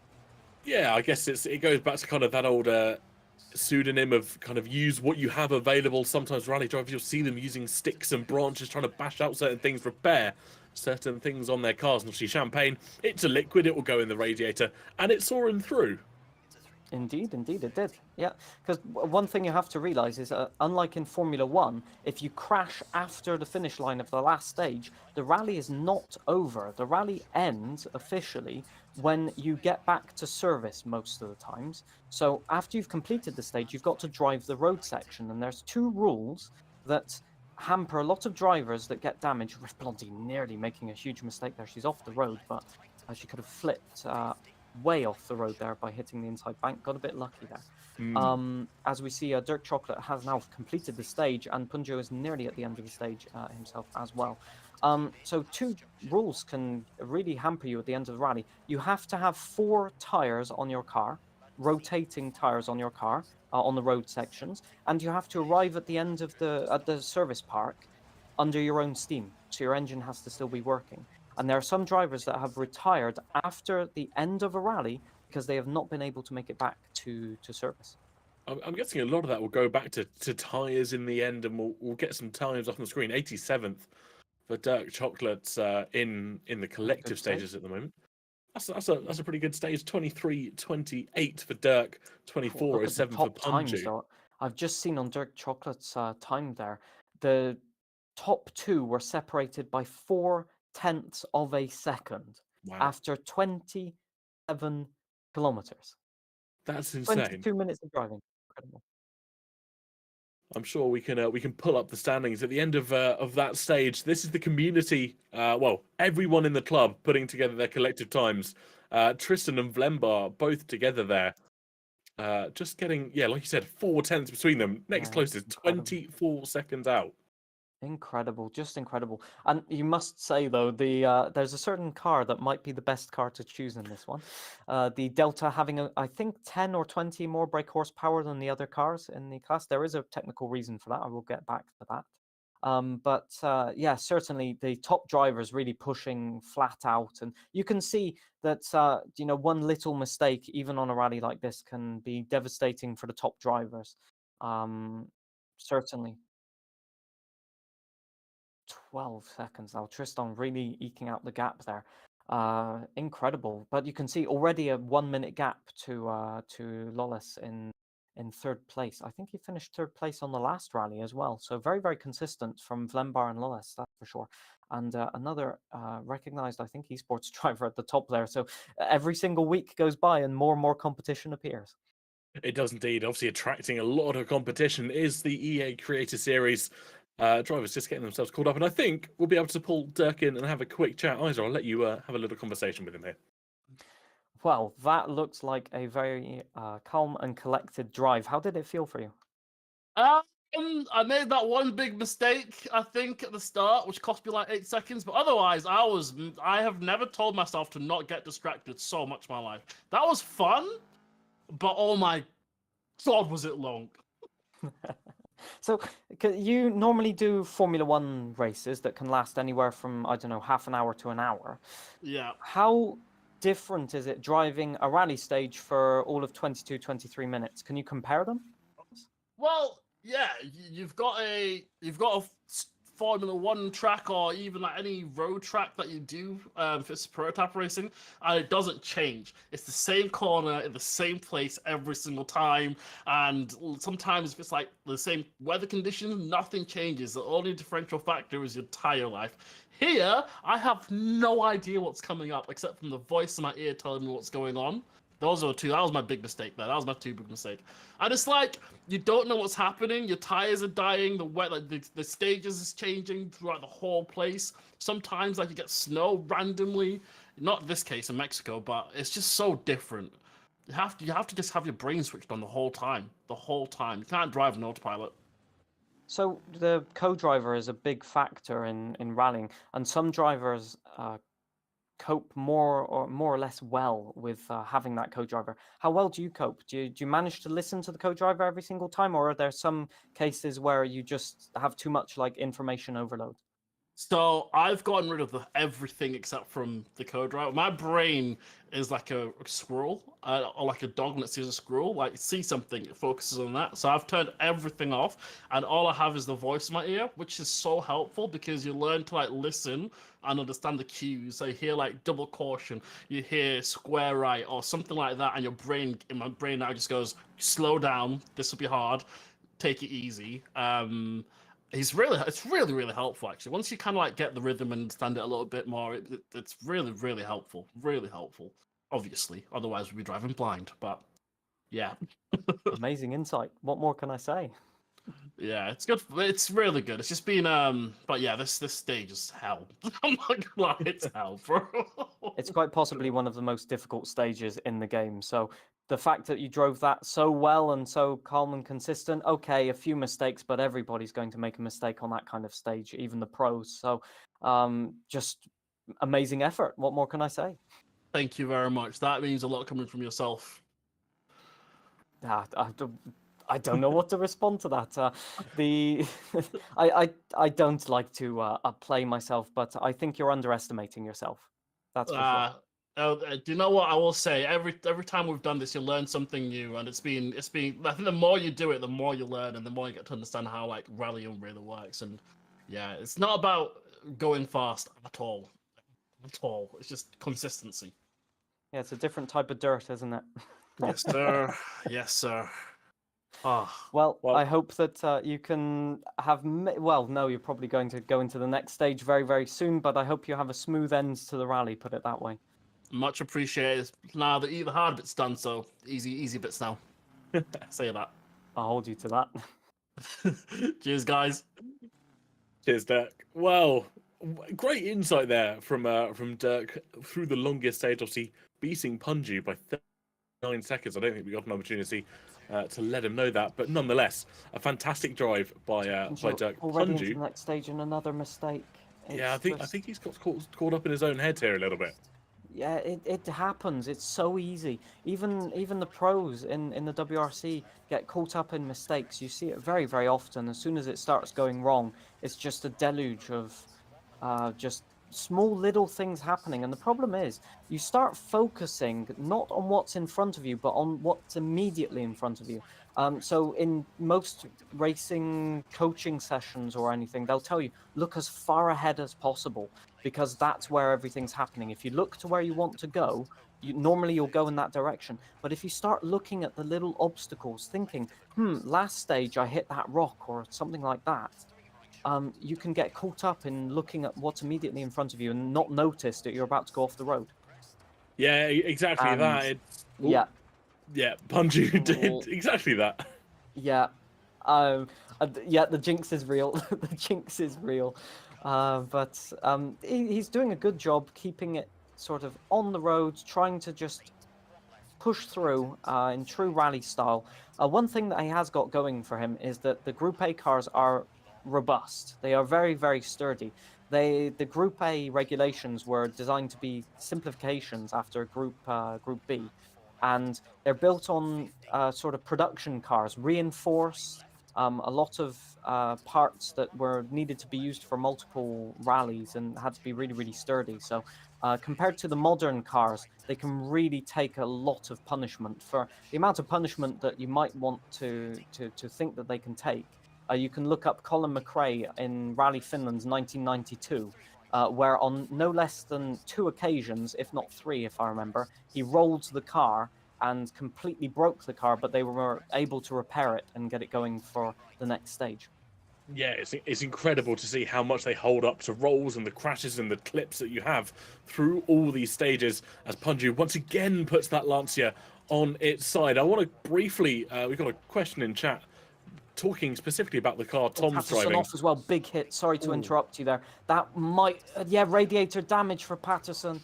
That did look like a huge impact on the on the bollards on the inside, the yellow and black bollards, they do not move, they do not budge, and unfortunately, thankfully he's through the long stage, but certainly that red light appearing on your dash is never something you want to see because it distracts you. You notice that it's there. Yeah, exactly that. 1 or 2 drivers now running with that radiator light on. Rift Blondie being the other one. I'm not sure when they picked it up. I think you might have seen it earlier at the start of the long stage. But I'm going to just quickly go back to that question whilst we have a quiet moment. There's never a quiet moment in rally. Another question, chat. What's your thought about the massive oversteer of the Galant? Obviously, the car Tom is driving this time around. The Galant is a tricky car. It's the reason it is oversteery is it is a very heavy car. Again, it goes back to the regulations basically.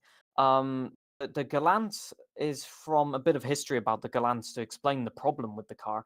It was issued from the cancelled Group B project the Mitsubishi had with the Starion.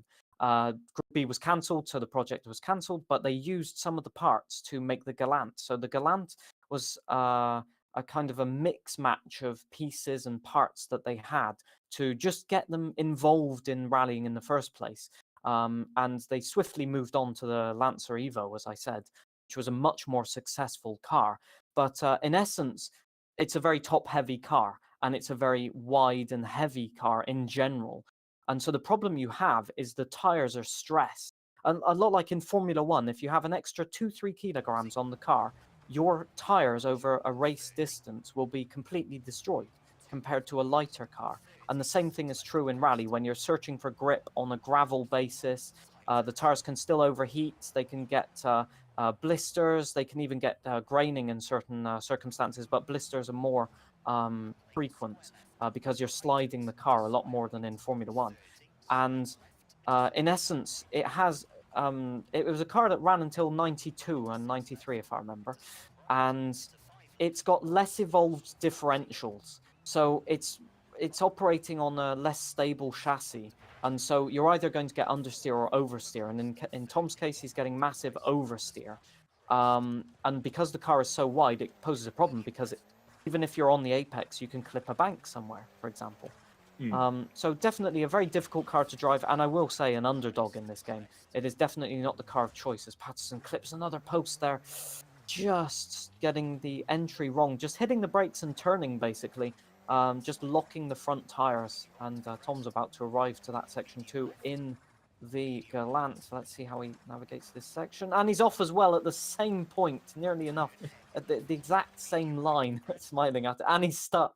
He's stuck on the tires on the inside. Incredible. I did say the tires have a habit of just catching the car midair there. But he seems to have taken it very well, a smile on his face anyway. And the one thing also is because the suspension is less advanced, it's something you can see with the Delta Integrale as well, the Lancia. You bounce a lot compared to the Subaru. So there's an interesting dynamic with these cars in that the cars that are older in the class generally have a bit more power because with Group A, as they notice the power going up in the cars and the cars getting faster, they restricted the air regulators in the car, so you'd have less air going into the turbo, so less power. So the Delta Integrale has more power in the game, but it also has a worse handling characteristic. And unfortunately, the Galant doesn't have much more power. But cars like the Subaru Impreza, the Legacy also, and the Ford Cosworth have generally very good grip. So it's a case of choosing: do you want more power or more grip? Yeah. Or in the case of the Galant, neither. Yeah, I think it's really interesting. Obviously, the weights, the different power abilities of the cars, that really comes into play. And some suit certain drivers' driving abilities, some don't. And we're really seeing it here on these stages. A lot of drivers, I think, as well, suffering a little bit of fatigue from that long stage, the 27 minutes, the 27 kilometers, really starting to take its toll. And I think that's where the minor mistakes are starting to creep in for some of our drivers. Tom, so far on the stage, has fought cacti, tires, and rocks.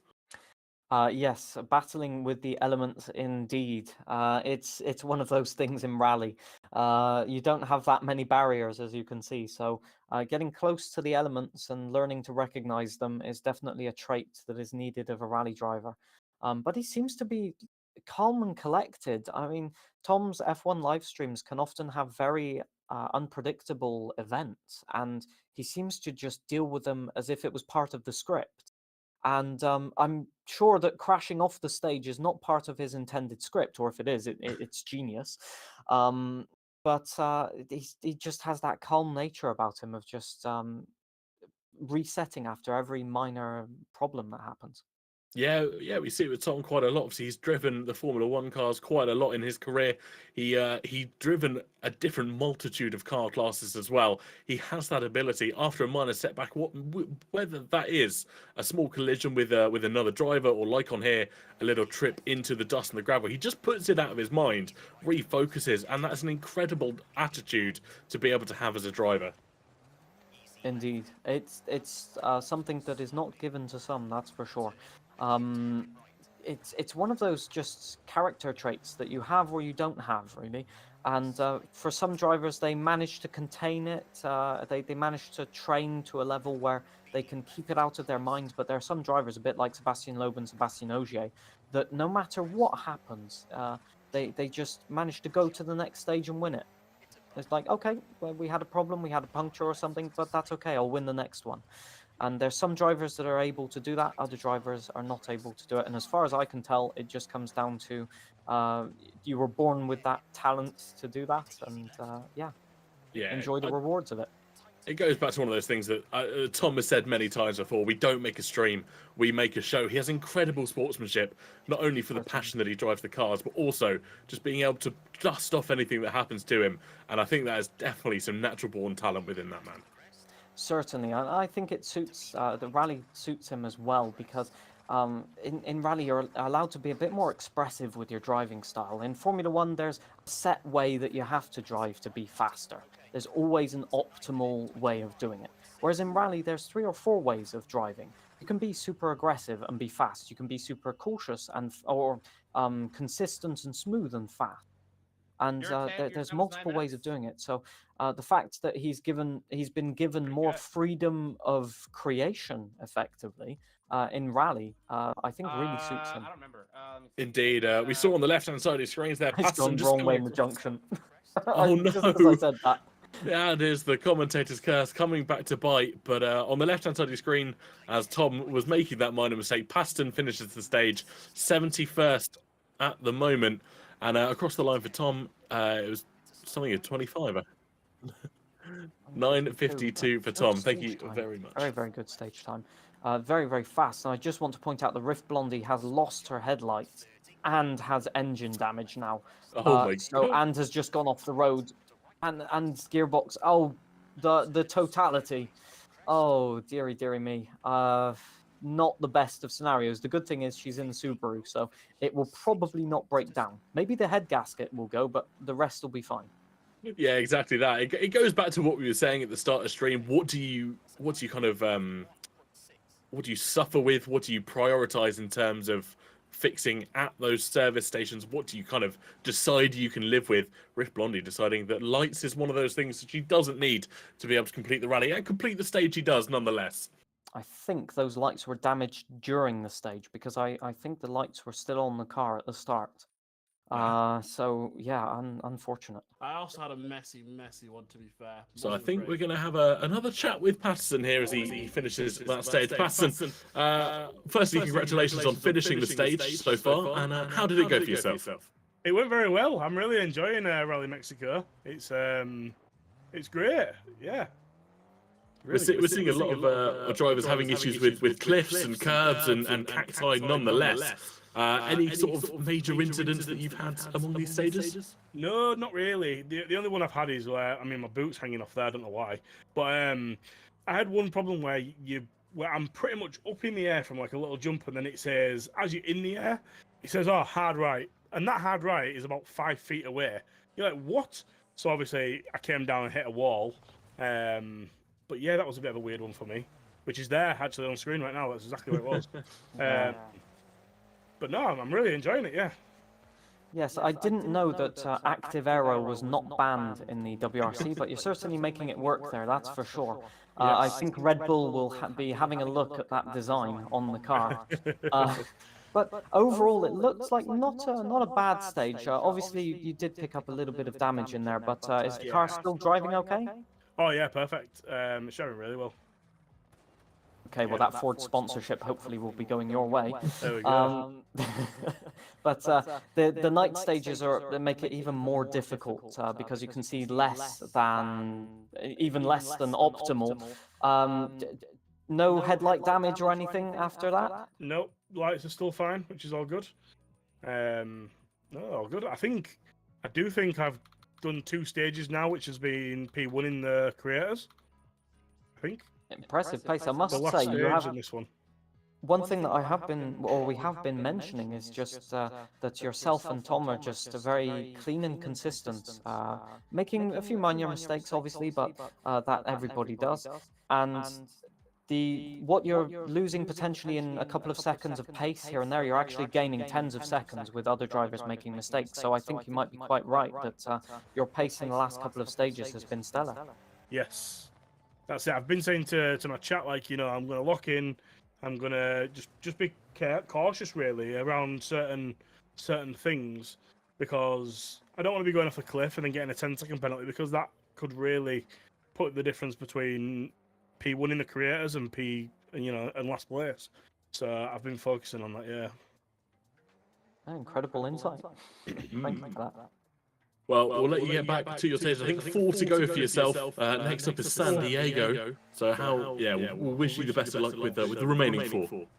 Thank you very much. I need a drink. Well, as Patton goes to get himself a drink, we've heard about DRS in Formula One quite frequently. Patterson deciding to opt for the DIS this time around, the drag increase system, with that boot being open upon request. Yeah, the DBS or something, although I think Aston Martin would have an issue with that name. This stage is an incredible stage. It starts off with just a flat-out section downhill, basically. As you can see, I think Punju, is into that downhill section now. And you've just got to chuck it into the corners and hope that it sticks, basically. The braking, very, very difficult, especially with damage sometimes. It's another night stage as well, so if you have any headlight damage, like Rift Blondie, then it's going to be a struggle if you can't get those headlights repaired. A lot of cliffs here as well, and then you end the sort of mid-section with a dive down into the water dam area just below it. And so that's another section where you potentially can get a DNF by falling off that section, actually. And then you have the climb up toward the top of the water dam. And as we can see, Dirt Chocolate just miscalculating the braking section there. And Punju doing exactly the same. Seems to be that corner has no grip in the evening here. Yeah, it's rather hard to see for quite a few of our drivers. Unfortunately, Rift Blondie has got some headlight repairs mid-stage, maybe screwing in a couple of new bulbs for that Subaru Impreza. But everyone running through quite calmly. Punju seems to be continuing to throw the car, almost driving angry. I think he's trying to make up some time that he lost earlier on in the rally, and that really could start to cost him with these last few stages here. Yes, indeed. It's often better to be cautious on the downhill section because stuff like that can happen. Oh, Dirt Chocolate's off as well. On the pretty much the same section as well, the downhill section towards the dam there. You can see it in both their pictures there. Pretty much the same stretch of road. And yeah, it can be really, really difficult because the setup is effectively a compromise. Do you want the extra oversteer for when you're going uphill, or do you want a tiny bit of understeer for downhill or better braking, a more stable car? Because you know that on some sections of the track, your setup will be inherently worse than a different setup. But where do you want to have the best setup? And it can often come down to driving style. I'm weaker at a certain type of corner, or downhill or uphill, so I'll tune the car to my weakness. Yeah, and that's really interesting. I don't know how many of the drivers have decided to tune their car necessarily. Obviously, not many of them, I think, being WRC aficionados in that respect. Obviously, they're fantastic drivers in their own right, but nonetheless, it's all catered to how you want to drive the car. Oh, Tom picking up radiator damage there just with a glance of the tree, but he's managed to pick up that damage, and maybe that bodywork damage hindering him in being able to absorb that impact.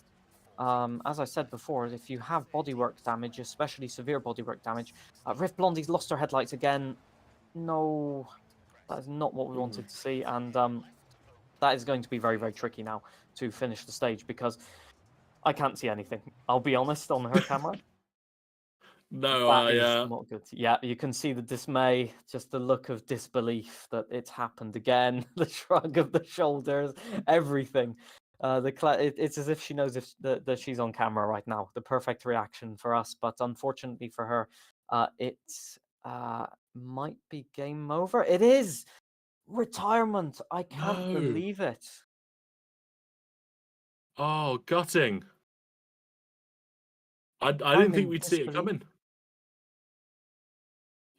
Oh, I think we might be able to get Riff Blondie in for a quick chat. I think we have indeed. Hi. Talk us through what happened there. What went wrong at the end? I somehow crashed. My lights did not break, but when I tried to turn it around, then my lights break when I did not touch anything. Like, Oh. No. Unfortunate. Wow. I did not see that one coming at all. yeah, me neither. Me neither. Wow. I was just commenting about how you were, standing strong and all of that, and I feel a bit responsible for the jinx again. My apologies. It's okay. It's okay. I will try and forget this one. Mexico is really hard though, so I'm pretty happy that I made it this far because I was pretty much pushing it after all that penalties. So You were doing a stellar job, I must say. The driving lines were good. Everybody makes mistakes on a rally like this, so I don't think you need to focus at all on that. And I think even though it's a DNF, there's a lot of positives for you to look at in this rally. That's for sure. Having spectated the stages, the pace has been on par, if not better, than other drivers. The stage times varying from stage to stage, but you've yeah. been around the pace every single stage. So very, very impressive.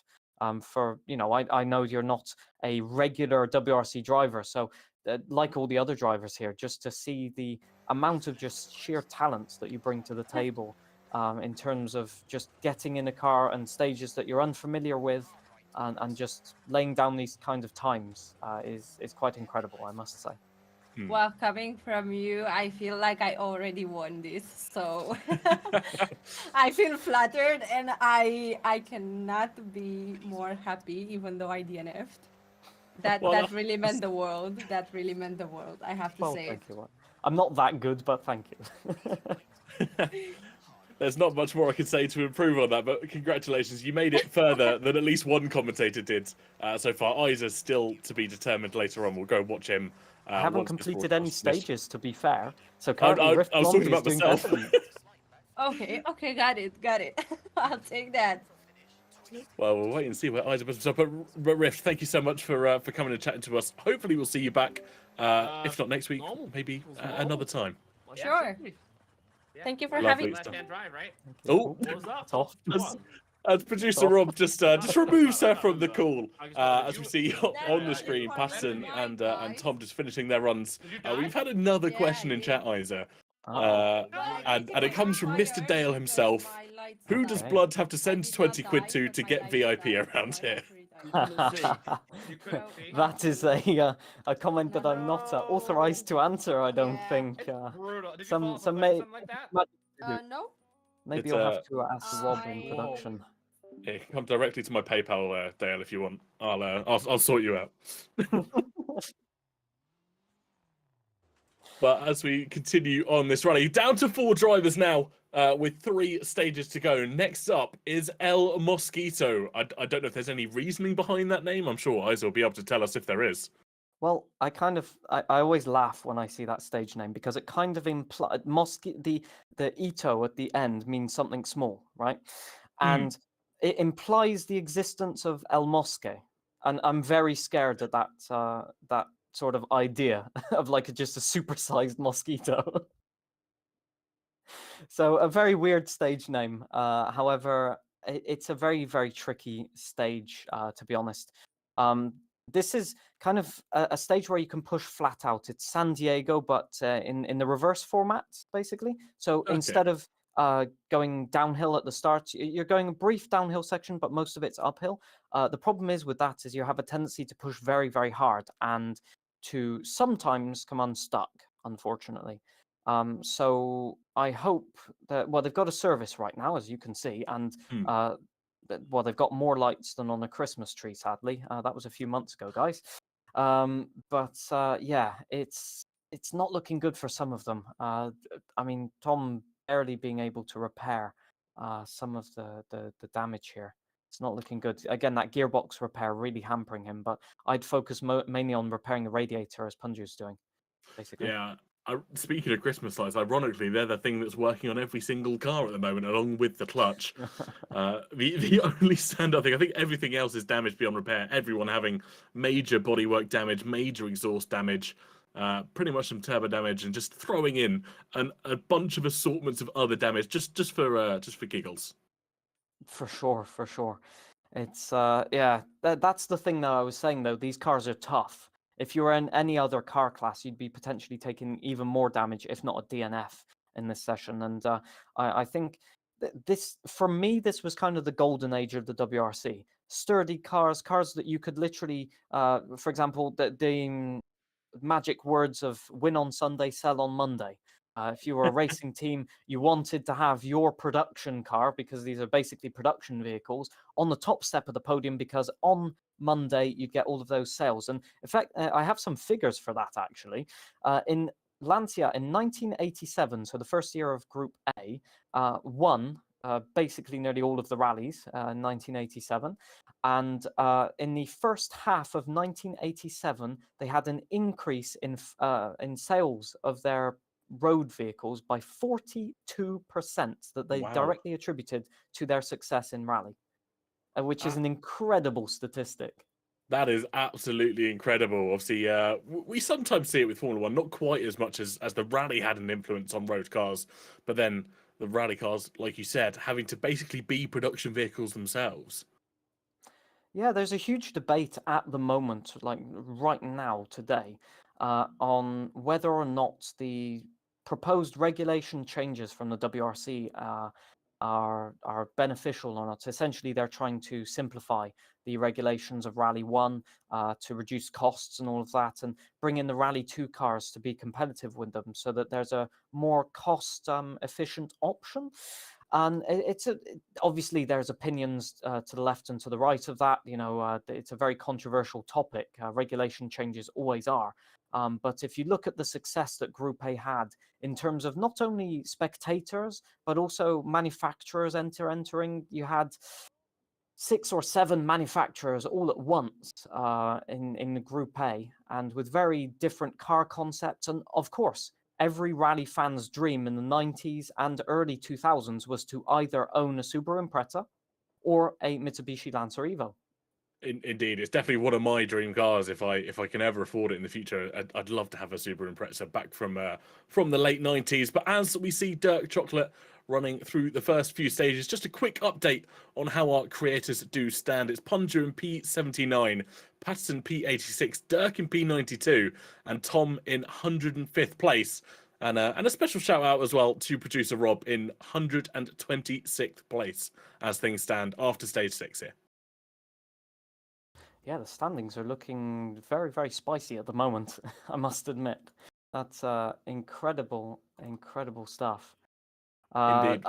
It's always great to see just how committed the drivers are. Points are one thing, but I think the drivers do this mainly because it's so enjoyable. It's such a different challenge. You know, it's always the bragging rights. You do want the bragging rights, everybody does. But essentially, some of the drivers will just be looking, hey, I survived, I got points. And Tom is not looking very happy about his repairs there. It's looking like that, I'm sorry to say for him, but that Galant might be sturdy, but it's not a tank. It's half a tank. Indeed, But, and we need the other half. looking worried about the repairs. At least he doesn't have to pay the repair bill. That's probably a secondary benefit for here for some of our drivers. We're being told 164 people, as it stands, have completed stage number 6. So probably quite a few DNFing. Dirk gets a reset penalty. We've had another comment from chat, not a question necessarily, but just a comment for yourself. They say, "Don't be afraid, Isa. Don't be afraid, Isa. Mosca is literally an ordinary fly." Yeah, I should have figured that one out for sure. But I always find it just very, very funny how just the language works, basically. But yeah, for sure. Just an ordinary fly, but they can be very terrifying if they attack you out of nowhere. Yes. Yeah, I certainly wouldn't want to be attacked out of nowhere, especially by a microfly or a rather large fly. But we're going to continue on with Dirk Chocolate and Tom just getting himself set up for the final few stages here, choosing the tyres carefully. He's recommended to go on to the mediums here, but I think there's something in the back of his head that potentially might be choosing the hard tyre, going back to his Formula 1 days, disobeying his race engineer. Well, I think there's some rain. Yeah, it looks like Dirk's on a rainy stage here. So we're approaching, if I remember rightly, the rest of these stages are rain stages, or indeed a wet surface at least. And so you don't want to be taking the hard tires, to be honest. That kind of implies that Tom took the medium tires in the last stint or forgot to change tires, because the fact that he even has a tire choice at this point means that he forgot to change tires at some point. I'd love to question him about that at some point, because that's not good. You've got such low grip at this point that you don't really want to be forgetting to change tires. But definitely the mediums to go with here. If he's got a fresh set of mediums, that's for sure. Yeah. I'm sure we'll be able to pull him in just after he finishes this stage. Just have a quick chat with him. We won't disrupt him before he has this attempt. But you see the windscreen wipers going for Dirk Chocolate. It will just add to the collective difficulty of this stage. As we mentioned before, it's essentially San Diego in reverse. These drivers have done it one way. They now have to do it the other way. And Dirk Chocolate just coming up to the finish. I've a second. I have to ask the question of just how he's dealing with that rainy conditions. Like, it's such a different, sort of atmosphere around it. You've got to take such an aggressive driving style into it, and that's going to be damage, unfortunately, just before the marshal there. I thought he was going to be stuck for a second there as he couldn't find reverse. It doesn't matter too much after you've crossed the finish line. If you're stuck, it will just reset you to the end. But for sure, you don't want any damage once again.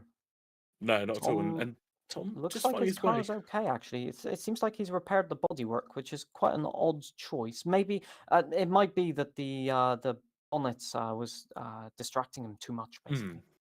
Potentially. I wonder how much Patterson will fare here, as he is racing in a different camera to 90% of our other creators. Obviously, Tom on that bonnet cam, but Patterson's basically on the front bumper cam. He has the rain on his screen, but no opportunity to remove it with the likes of windscreen wipers.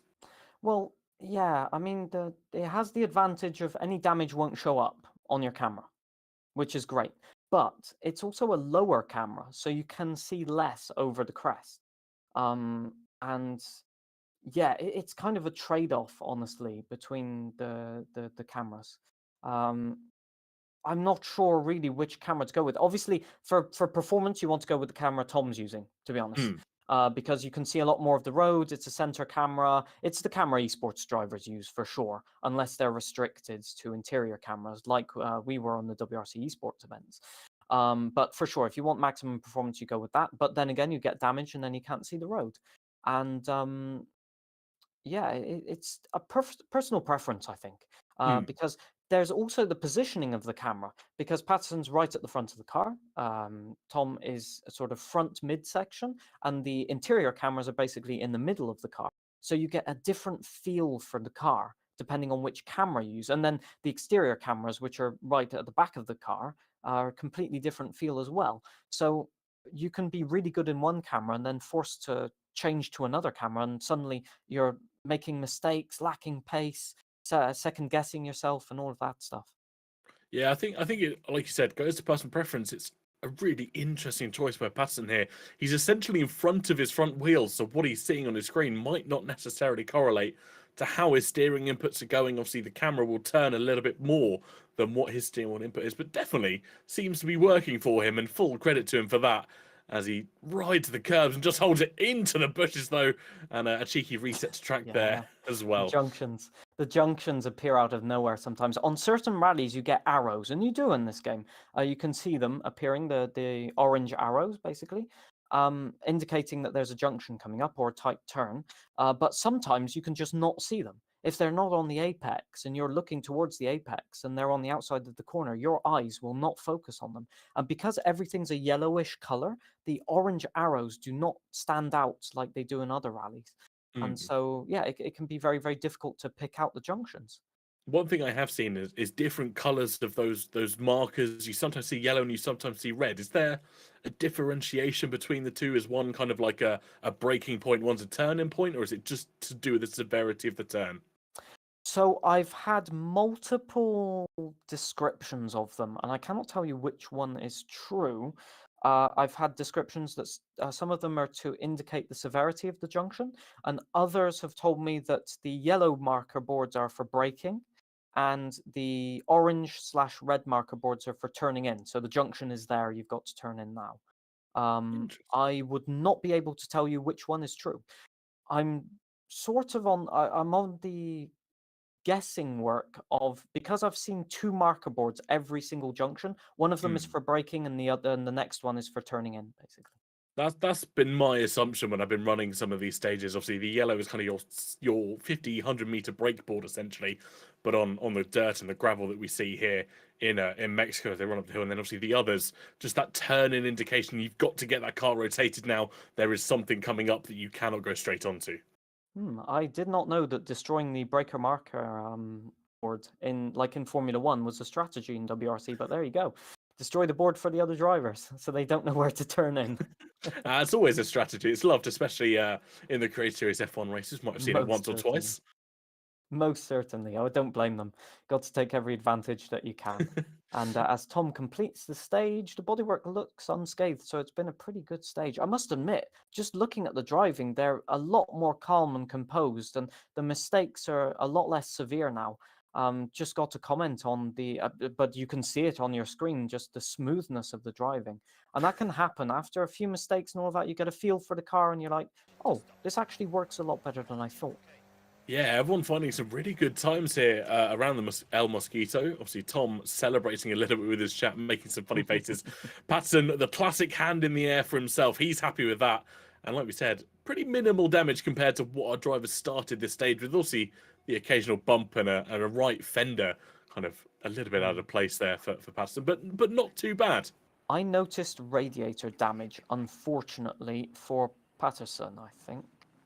And I'm sure that he did not repair the radiator, which is, I mean, it's an interesting choice, put it that way. Yeah, as the famous quote goes, it's a bold strategy, Cotton. Let's see how it pays off for him.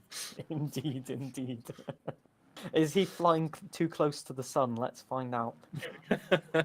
Well, with 2 stages to go, it definitely could come back to bite him. But Dirk, I think on the penultimate stage here, the rain really starting to come down heavy. Yeah, that is just an awesome point of view. Just having the wheel cam there, his face, and just the driving from the interior camera there, just the absolute immersion. And you don't understand how difficult it is to focus on the corners and the apexes with the rain on the windscreen until you've actually driven it in this game. Like, spectating is one thing, but driving the actual stages like this is so tricky because it all blends into one, basically. You're looking for those little indications that the road is there, and all of a sudden you've got a speck of rain in front of you, right where you need to see, and you don't know where the corner is. It's very disorienting. It really is. You're looking for those breaker boards that you saw, well, the turning boards essentially there, as you saw on Dirk Chocolate's screen, and the rain just really making it hard to pick out. We've got some standings for you after stage 7. Punju, P73, so up 6 positions from where he was at the previous stage. Patterson jumps up 5 positions to P81. Dirk up 3 positions to P89. And Tom is in the top 100. He's 93rd. Producer Rob as well. We're going to give you an update on Producer Rob because we absolutely love him here. He remains 122nd, up 4 positions in that stage. See, consistency. It's all about the consistency. They were saying, "Oh, I'm so slow. I don't know what I'm doing," and in the end, they're in the top 100, most of them. So, you know, I think they are a bit too harsh on themselves. Dirk maybe got some damage, or was that just erratic? It might have been just erratic corrections, not exactly knowing where the stage goes. But yeah, again, keeping it on the road, and most of the fast drivers will make an incident where they might get a puncture or something, just picking up a 5-second penalty and a tree. Unfortunately, those textures on the trees very, very good looking, I must say. Not Yeah, that I've ever inspected them myself, of course. No, of course not. We keep it out the trees. Yeah, of course, yes, we get punctures instead, but that's another subject. But yeah, as I was saying, you can definitely get a puncture as a faster driver and have to retire from the rally, or lose 2 or 3 minutes. And it's then when, even though you might be driving slower, you figure out, well, hang on a minute, I'm back in the mix. I've got another question from chat, and I have a feeling this is trying to stumble not only me but you as well. They've asked, can you say the stage name that Dirt Chocolate's currently racing? They've put the name in chat. I'm not going to attempt it because I want you to try and stumble first. Oh no, they set me up. Yeah, I would say something like Guanajuatito, in sort of. I don't know that much Spanish, I'll be honest, but that would be my best guess. I think that's probably the best guess we'll get. I'm not even going to attempt it because I will butcher it in 3 languages. The silly thing is, I have heard it on the WRC, the Real Rally commentary, but this rally has not been run since the start of 2023. It's not on the calendar this year, so I have not had my refreshers course in terms of radiator damage there for Dirt Chocolate. Just taking a bit too many hits, and then we've got a crack on the windscreen as well. Not necessarily going to plan. And I must note also, Punjo stopped at the start of the stage. Maybe some technical issues, potentially? I hope not. Fingers crossed it's not. Maybe he's just, like we said, taking a couple of minutes just to chill, get himself together for these final few stages. There we go. Just chatting to chat, getting ready to go. Indeed, indeed. But back on board with Dirt Chocolate, a massive hit into a tree has caused some serious damage here for himself. Obviously driving the Subaru Impreza this time around, just finding his feet again as he makes his way through the stage. Yeah, it's impressive to see. I just cannot state enough. Basically, the level of driving that I'm seeing. There's nothing really wrong with his driving. It's a very, very good set of driving skills for rally from basically an amateur, a rookie in rally. He's got a lot of experience. So yeah, I was talking about the jinx. This is a bit uncanny right now. Has he done it again? He's done it again. Oh no! Oh no! So what I'm going to do, chat, is I'm going to mute myself for 2 seconds and allow TK to take the reprieve from me. Well, we're here with Dirt Chocolate, who's had 2 rolls off the cliff after constantly getting compliments here from Eyes Amusing. But we have had a note from Gareth in chat saying the stage name is pronounced Mexico. I don't think that's quite true, but obviously Gareth Allen being one of our other lovely commentators here on the EA Sports Creator Series. Dirt Chocolate just finishing off the final bit of the stage. He's currently at 8 minutes on the clock. And I think just again finding his feet as he whiffs through the final few corners. I think we've Dirt Chocolate is just finding his way through. How is he moving his mouse whilst driving? I have no idea. Oh, I had Rob in my ear for just a brief moment. I thought you could hear him as he's just laughing in my ear, and it's really off-putting sometimes when you just hear that voice in the back of your head. But nonetheless, I can only apologise. They can now hear me. Okay, they can hear Rob now. Hello, welcome Rob to the stream. Hello. It was the mouse slowly but surely working its way down the screen as Dirk's driving, and I was like, how's he moving that? I thought it was me on the feed, but it isn't. We actually have had in the last couple of moments a couple of the other drivers set off, so let's throw it to 4 wide and we can see Punju, Tom and Patterson now well underway with Dirk coming through that final. Is it called sector of the stage? I never really know what to describe it as, but Confirm it's called Sector, yes. it's called the sector. Amazing. Yeah. And now with Isa back, I can hit the old mute button again and let you guys take it away. Isa, to bring you up to speed, we have all 4 drivers on stage now, with Dirk just about to cross over the line and finish it up. Lovely stuff. Yeah, as we can see, the damage on Dirk's car, unfortunately, certainly visible, that's for sure. And Tom looks like he's had enough since I've seen him last. Yeah, it can be very difficult. And Tom's actually going down a very hairpin section here where he needs to see the stage, and yet he cannot. Yeah, So very, very tricky for sure. I think Dirk might even have a puncture or something. That the steering inputs on that car are definitely making me think that there is something really amiss, maybe even some severe steering damage, basically. Punju, I was just about to comment on how Punju was doing great there through that section, and there we go again. The mute has obviously not worked, chat, to be honest. No. But yeah, he's doing, honestly, he's learning a lot more, I can guarantee you, making mistakes like this. Like, yes, it's devastating for this rally, but I always learned the most by pushing too much, by going off, by making mistakes in official championships and stuff like that.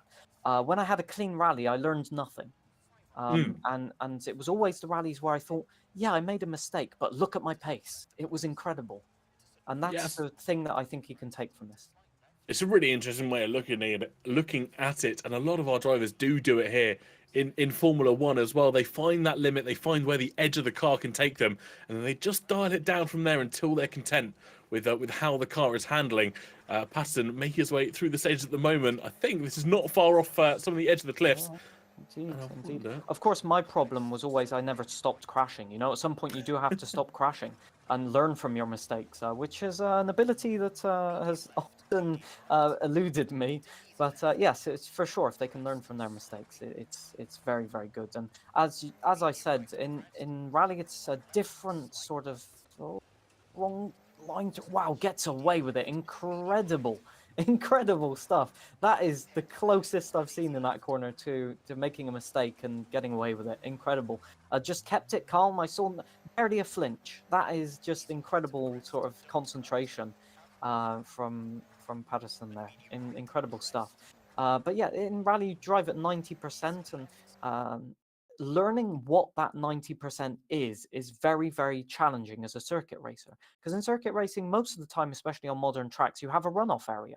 You don't have to worry about making that mistake. The worst that's going to happen is you're going to end up in a gravel trap, or just using the runoff area, overheating your tires, something like that, locking the brakes maybe, and getting a flat spot. In the scope of things, it's not that big a deal. You pit in for fresh tires at the next pit stop, or you lose a track position, but you live to fight another day. Whereas in rally, most of the time, as you're seeing, when you go off, you get damage. And so learning what 90% driving feels like, and again, Patterson really close to the same tree that Dirk hit. 90% driving is such a difficult thing to learn. Tom just saying, I think I've had enough of this stage. I just want it over and done with. Chucks his arms up into the air. It's funny reaction to. I've seen that happen to real life drivers as well. Just throw their arm up in the air in frustration at something, and then straight back to the steering wheel. Let's get this done. Incredible refocusing. Exactly that. It's that temporary pause and then the immediate refocus that you see from professional athletes and esports drivers. Oh, and he clips the barrier on the inside. I think he just got away with it as well. But we've had more questions coming in. I think that was a faster line, by the way. Anyway, I think that's the esports line, yeah. We've had a few questions coming in from chat as Tom again gets away with very minimal things. Will the rain help the car stay cool, or is that not modelled in this game? Well, the car's not Felipe Massa, but yeah, I don't think so. No, the amount of cooling these cars need, especially at this altitude, you need something directly in the radiator, because there are some cars, especially Eastern Bloc cars from like the 70s and 80s, that are air cooled, but these are water cooled cars with the radiator and all of that. And even though you've got air and a bit of rain hitting the radiator, the amount of water flow that you need is a lot more than just the rain. So it might help the ambient temperatures going down a little bit in real life. It might help it a little bit, but in the grand scope of things, you're still in major, major trouble. And in a rally like Mexico, finding water to replenish your radiator at the end of each stage, if you do have radiator damage, is a huge, huge problem. They do carry radiator fixing kit, but rarely do they carry any water because it's a huge amount of weight to carry around. 1 liter of water is 1 kilogram, and that's a huge amount of weight to be carrying around. Indeed, it is. Also, we know how much the tyres weigh. It's about 20 kilograms a tyre. And if they're not wanting to carry that, they're not going to want to carry water just for the sake of it. Punju having a few more issues as he tags through the stage. Yeah. It's not been the fastest one for him this time around. But one more question just before we get to the end of this stage. Gareth in chat says, are you excited for the return of esports, Liza? Yes, I am actually. I think esports is always a very fun thing because it inspires people. You know, you watch the drivers and you think, how do they manage to do those times? How are they still on the road? Sometimes they're not on the road, and you think, how was that such a big crash? That's an experience that I've had from both sides of the camera. But it's always fun to watch people drive on the limit, and you're always in my case, I'm inspired by it. I started driving in esports by watching people like Alex Gillen, who's been on the F1 Creator Series, and in fact, I was his teammate back on F1 2013. Oh, wow. But in Apex Online Racing, yes, all back when I was still in my youth years. But yeah, esports is always very, very nice to watch, and I think it's just that crowning moment on the top of the game. And Punju, big mistake. That is surely going to be a lot of damage. He just clipped the rock. He's laughing about it, so that's good. But where's the car driving in a straight line? It looks like it, actually. I think he might have got away with it. Let's see. He's coming up to the finish, I think. So I'll get back to the question in just a second.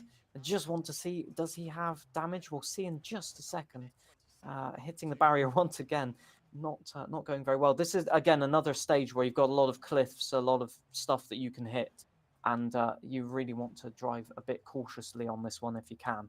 But he's exhausted. Look at him. Look at his camera. I feel for him, honestly.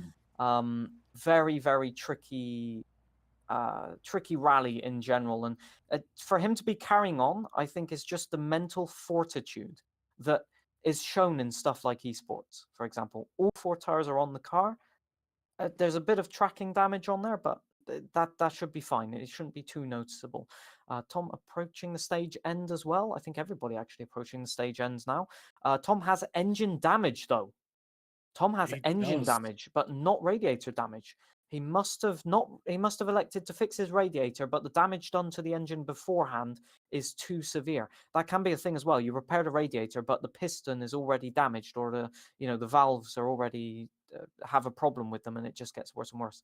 But applauding himself, applauding, I think, all of the drivers that have got this far in the rally, and I think we all should be applauding them for their efforts today. Incredible, incredible stuff. It's not yet over, obviously, but they have come so far and done so well, including Rift Blondie. Exactly that, and obviously for Tom, first time I believe in the WRC event, used to driving a completely different style of car. If he can get till the end, that'll be a very, very good effort for himself. Punju, as you saw on Tom's screen, came 57th through that stage. I think Tom slightly higher up than that. Oh, sorry, slightly lower down than that. Sometimes gets my ups and downs mixed up. Passing across the stage for himself as well. Another comment from Gareth in chat. The Logitech G29 is goated, right? So just to come back to the previous question, first of all. Oh, yes. I'm very excited for esports, definitely. I did not notice that mistake from Tom at the start there. That must have been when I was still away, but that's an unfortunate junction mistake at the start. Oh, okay. We're bringing in Tom, it seems. Let's have an interview with Tom. Tom the Bomb. Did that stage bomb, or were you bombing through it? So I made a mistake. I've been using old hard tires the entire every single stage.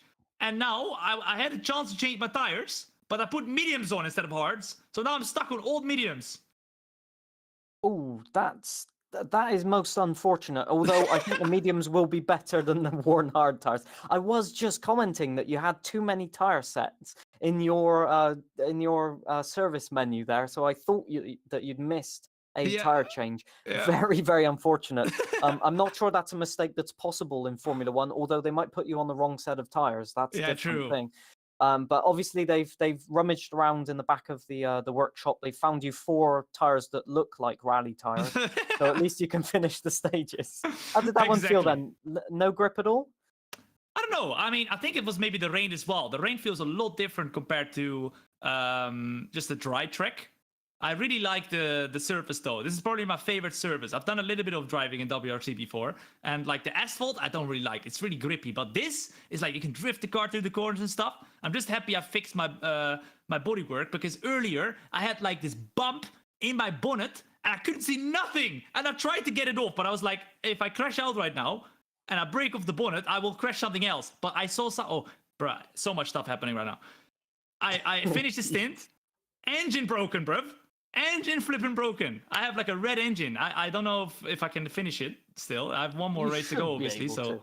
Yeah, radiator. Yeah, once you got the radiator damage, you can damage the engine. So I was Oh very la la. surprised to see the engine damage. But again, great comment. I just wanted to get your opinion because you're an expert Formula One driver. You've been Mhm. close to the top of Formula One competitions and stuff like that. Of course, you're affiliated to a certain Formula One esports team.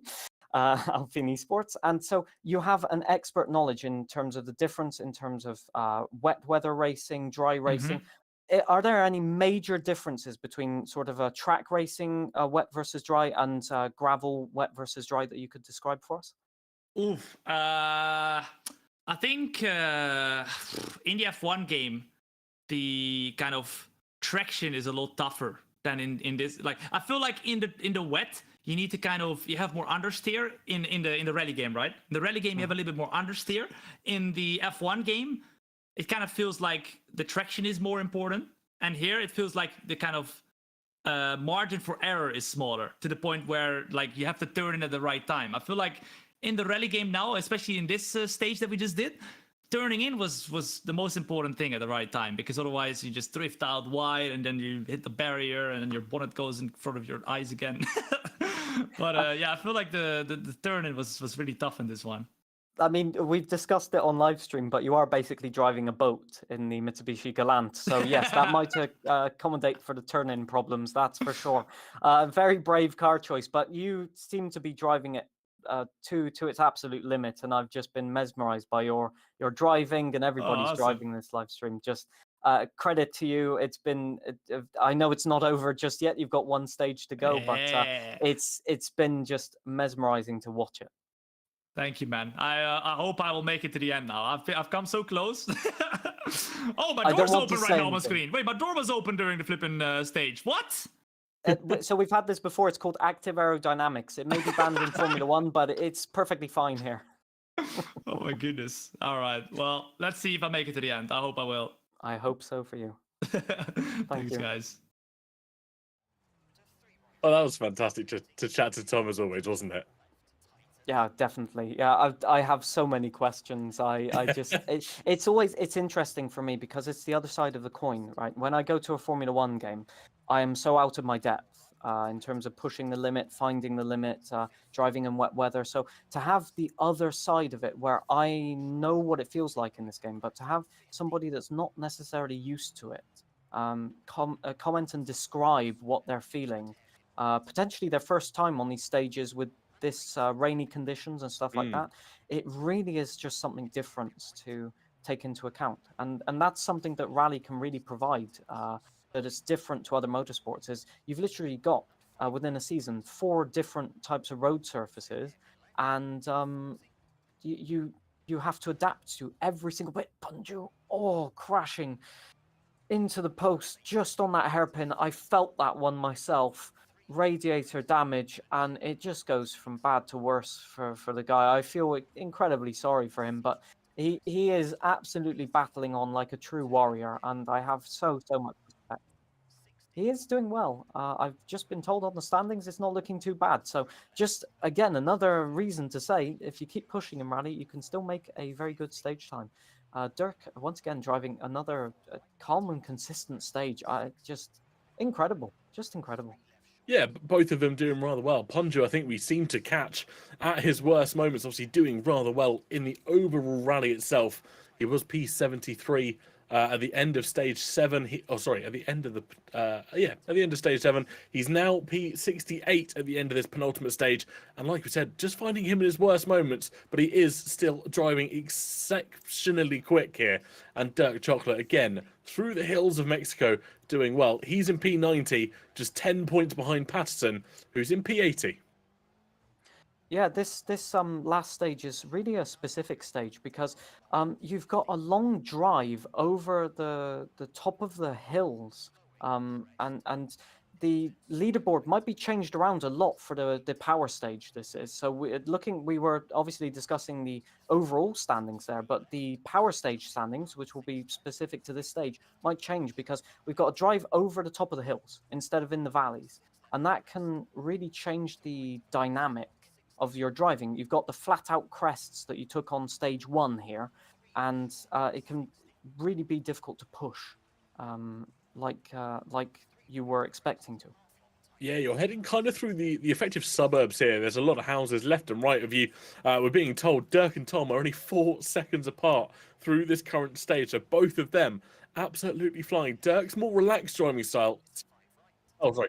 Only Incredible. 4 seconds apart coming into the final stage. That's my correction. Down to the wire. Oh, Punju's made a mistake. Oh, wow, back on track. Hey, that was a good rebound. I think he'll Yeah. take that one. I think he got a little bit lucky there with the bounce as he's trying to just navigate the Most top of the certainly. hills. Most certainly. I'm well impressed by that recovery. Again, he's doing his best. He's doing his best, and it's very admirable to see. A little thing to note, I just taken a look at my notes, and I've got an interesting fact for you. Another fact from Isa. Maybe one too many, but we'll see.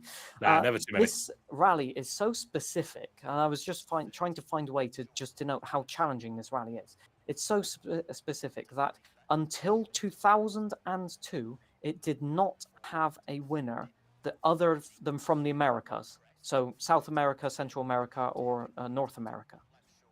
Even Wow. though that it was run as a national/international rally at multiple points. That's an incredible stat to know. That obviously it's so technical. You almost have to know the track, know the circuit in a way. I know it's not a circuit; it's a stage. But just stay with me on this logic. It's one that you kind of have to know the environment. That's a massive factor in it all. And Tom rolling the car there in the bottom left-hand side of your screens. Yeah, it's again a good recovery though. Back on.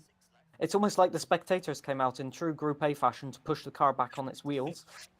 So yeah, you can go and watch some old videos of spectators getting themselves into all sorts of difficulties trying to get cars back on track. And then he's into the spectators. I'm not sure FIA approved on that one, but he's got a reset penalty and he's back on his way at least. Yeah, Patterson almost into did the same section. identical thing. Yeah, it's one of those. It's on cobblestones, see, and on cobblestones on dry tracks, it's difficult to stop the car. So on cobblestones on a wet track where it's raining right now, there's no way to stop the car basically. Oh, and Tom getting the chicane wrong. Ouch, ouch, ouch! Just clipping the tree on the inside. He had all manner of buildings to hit, and he still found the tree to hit. That's quite remarkable. But unfortunately for him, the tree did not budge. And it's one of these stages you've got to pay attention also to the numerous cacti on the side of the road as well. Yeah, indeed it is. Tom's had his fair share with cacti this afternoon around Mexico, but nonetheless does continue to go. I don't know if we're able to pull Dirk Chocolate and Punju side by side here for the time being, because they're about to finish the final stage here in Mexico. Yeah. There we go.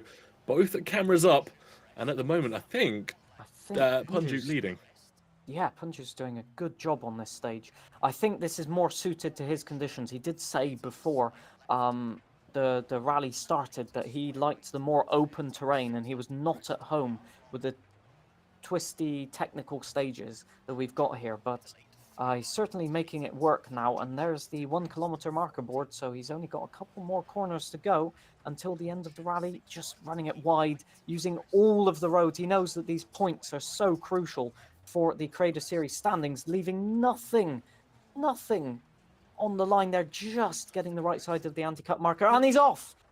Incredible stuff, trying to correct the line and carry the speed. He's gone off, and that's a 30-second penalty. That is. He's been through the wars in this rally, that's for sure. And Dirk Chocolate's off with near enough the same section, I think, as well. Yeah, I think almost identical section there. What Punju did, Punju not having the best time in the final section. Dirk Chocolate didn't necessarily have as much on the line, but He has still the going to best be donut. gutted.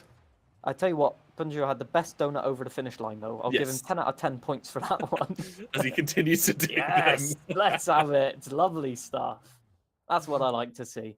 He might have not had the best rally, but he definitely has the best celebration. And Dirk Exactly. Chocolate as well.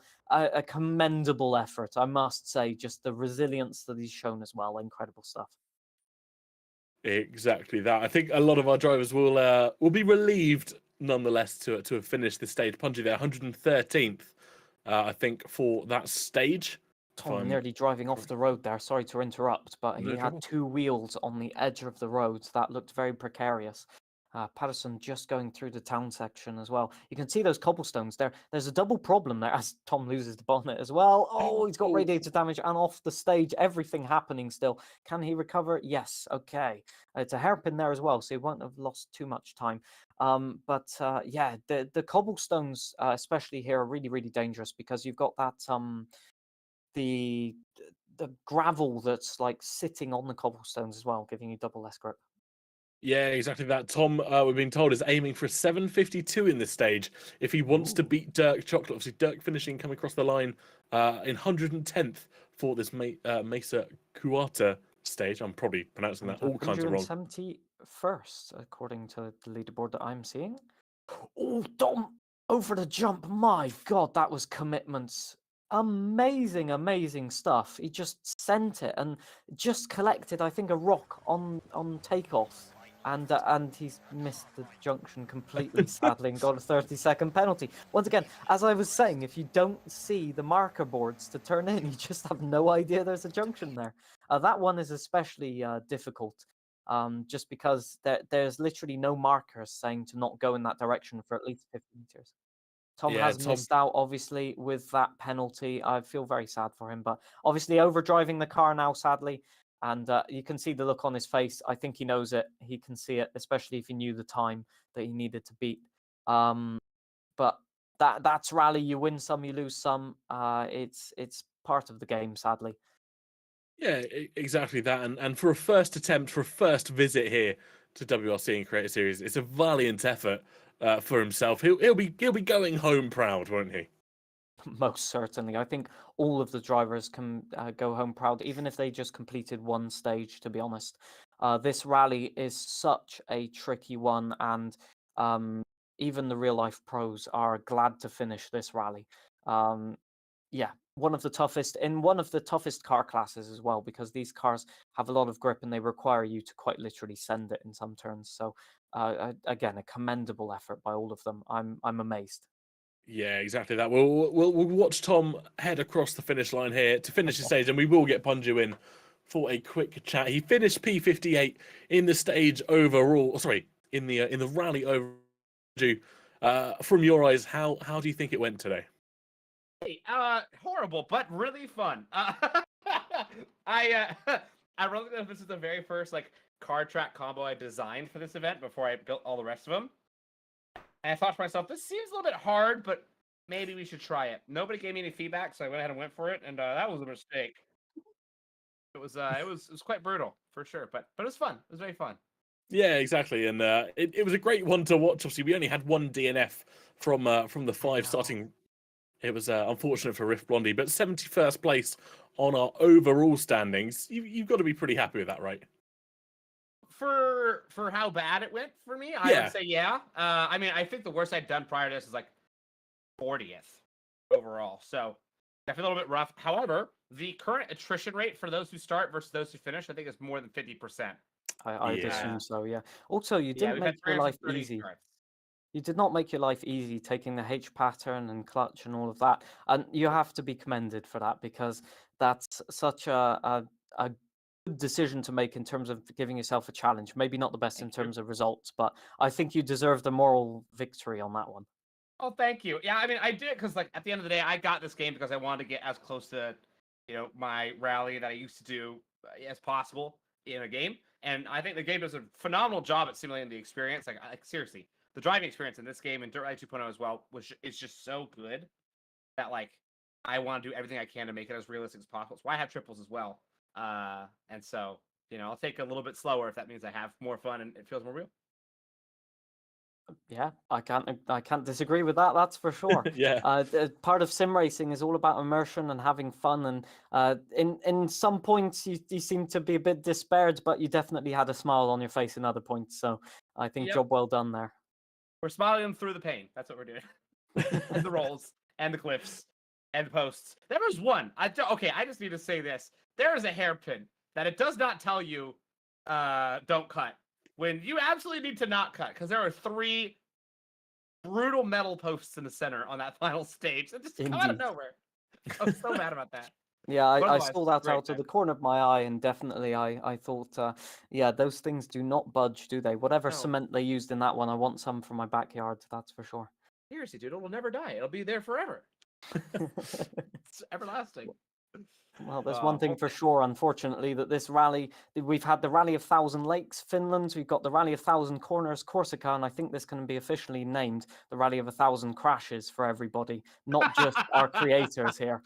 It's a brutal rally, and I can tell you what, I am not looking forward to the turmoil that my run is probably going to be. I mean, it's crazy. I look at the RaceNet standings, and right now, the top 2 guys are 1 minute and 30 seconds ahead of third. Wow. Cumulative. It is crazy. So the gap is massive between everybody. It only starts to get kind of close once you get to 15th and down. Everything else above that is 15th is 5.5 minutes away from the lead. Wow. Incredible. So that shows you that Mexico is one of those places where it exposes your weaknesses really well. Most certainly. I was Okay. just describing how it was, even in real life, it did not have a winner apart from an America's winner, say North America, South America, until 2002. The event has been running since 1979 in Yep. real life. Yeah, More people than still give a 20 shit. years of just locals winning it. Incredible. Yep. It makes sense because they actually know the roads. Otherwise, there's no shot. Indeed, indeed. And then along came a bunch of Frenchmen, and then everything Oh yeah, changed. but those Frenchmen, that's at a whole nother level, man. Them and the Swedes, dude. It's just unfair. They're Indeed, bred different, indeed. man.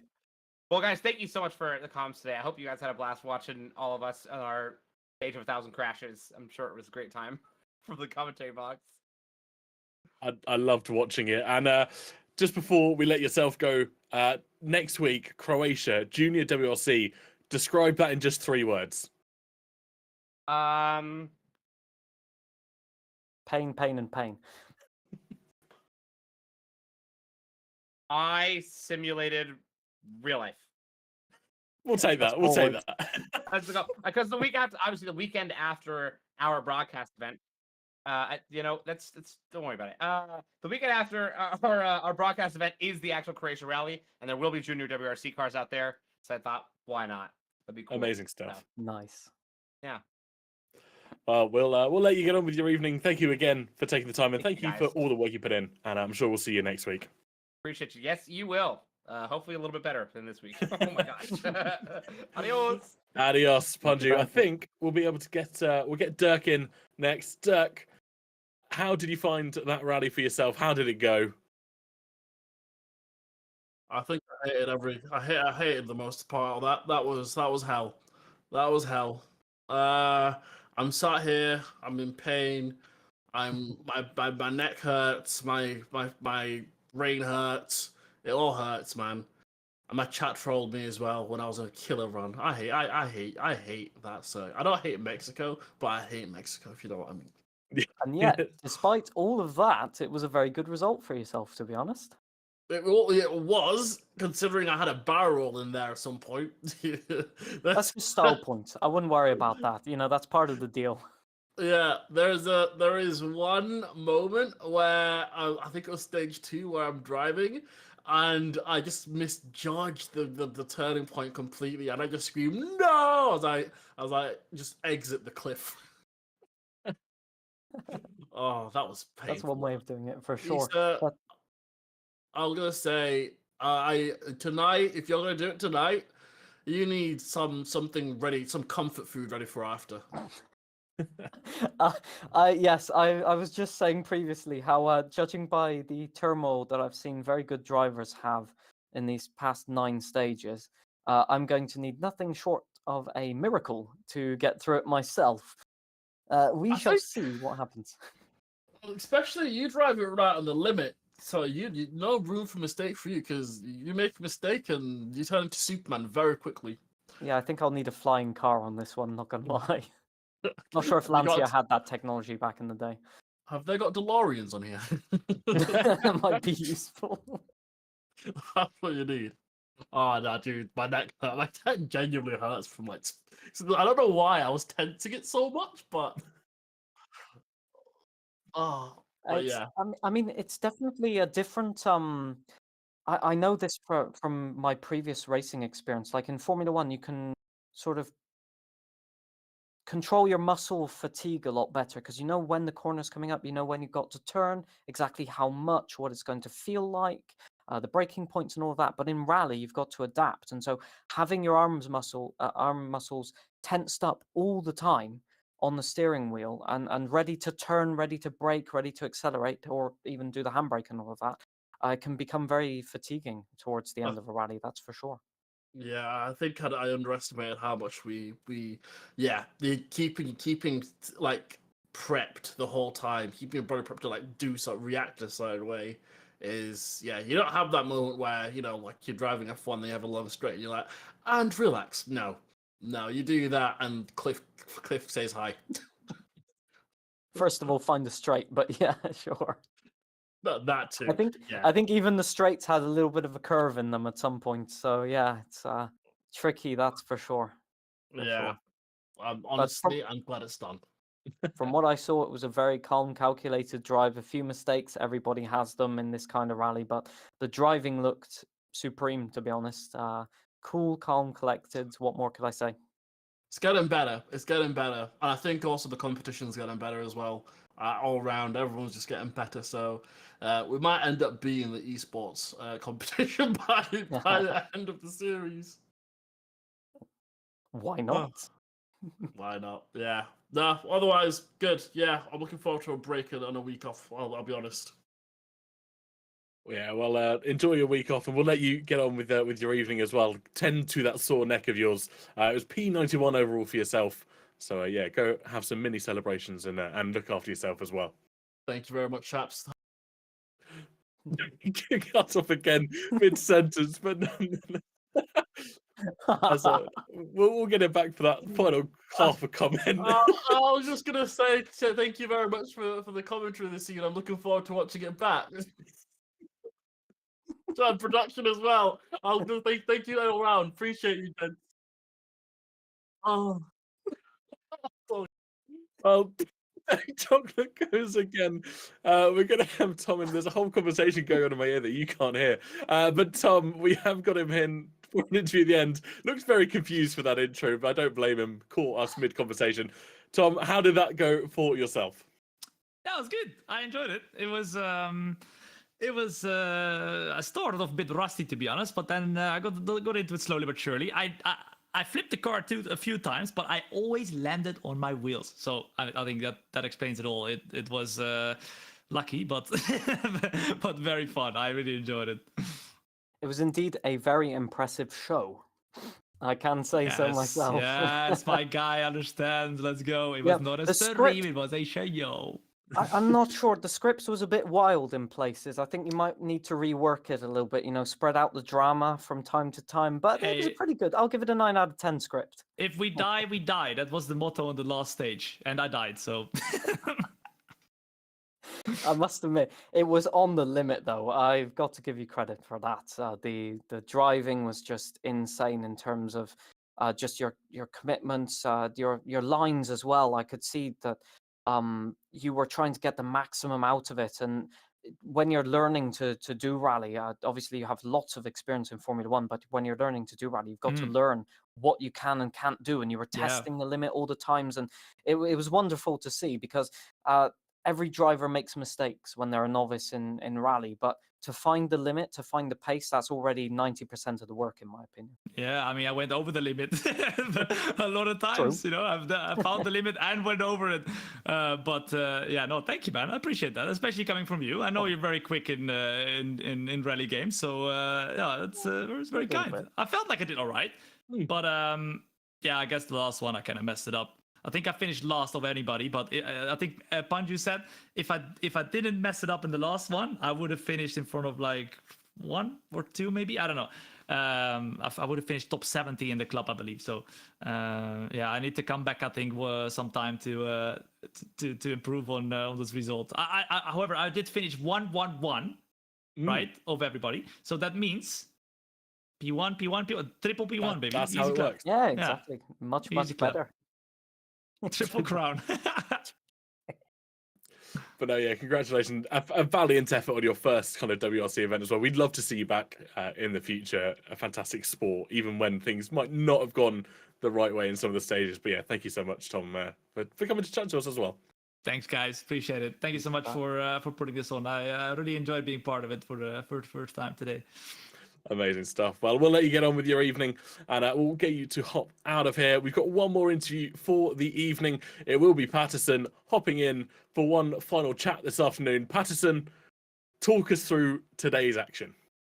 Today's action has been incredible for me. I'm actually really proud of myself. I think we've done really well. To finish the whole event 30 seconds behind Punju, I think is unreal. On a Formula wheel as well, you know. So we're going to get some upgrades next week, and we're going to get the assists off, and we're going to see how we're going to cook then. Oh, lovely. That sounds good. That sounds like my alley of upgrades. From That's what I it. can say, the driving looks calm and collected. I think you were the calmest driver there. You never really let anything, or from what it seemed, you didn't let anything get to you, and that's one of the most important factors as a driver. And when you were on stage, you were calm, consistent, quick, and I think that genuinely helped you in the long run. Not Yes. picking up too much damage, unlike some other drivers, and that pays in the long run. Yeah, I mean, I did all the damage in the services. I managed to keep out of trouble that much because I think there was like one light damage that I couldn't repair, but everything else was repaired fully. So I did really well in that sense. And I was just saying to Punju, I actually really enjoy these longer stages and less of them, rather than like having 12, 13 different stages that are shorter.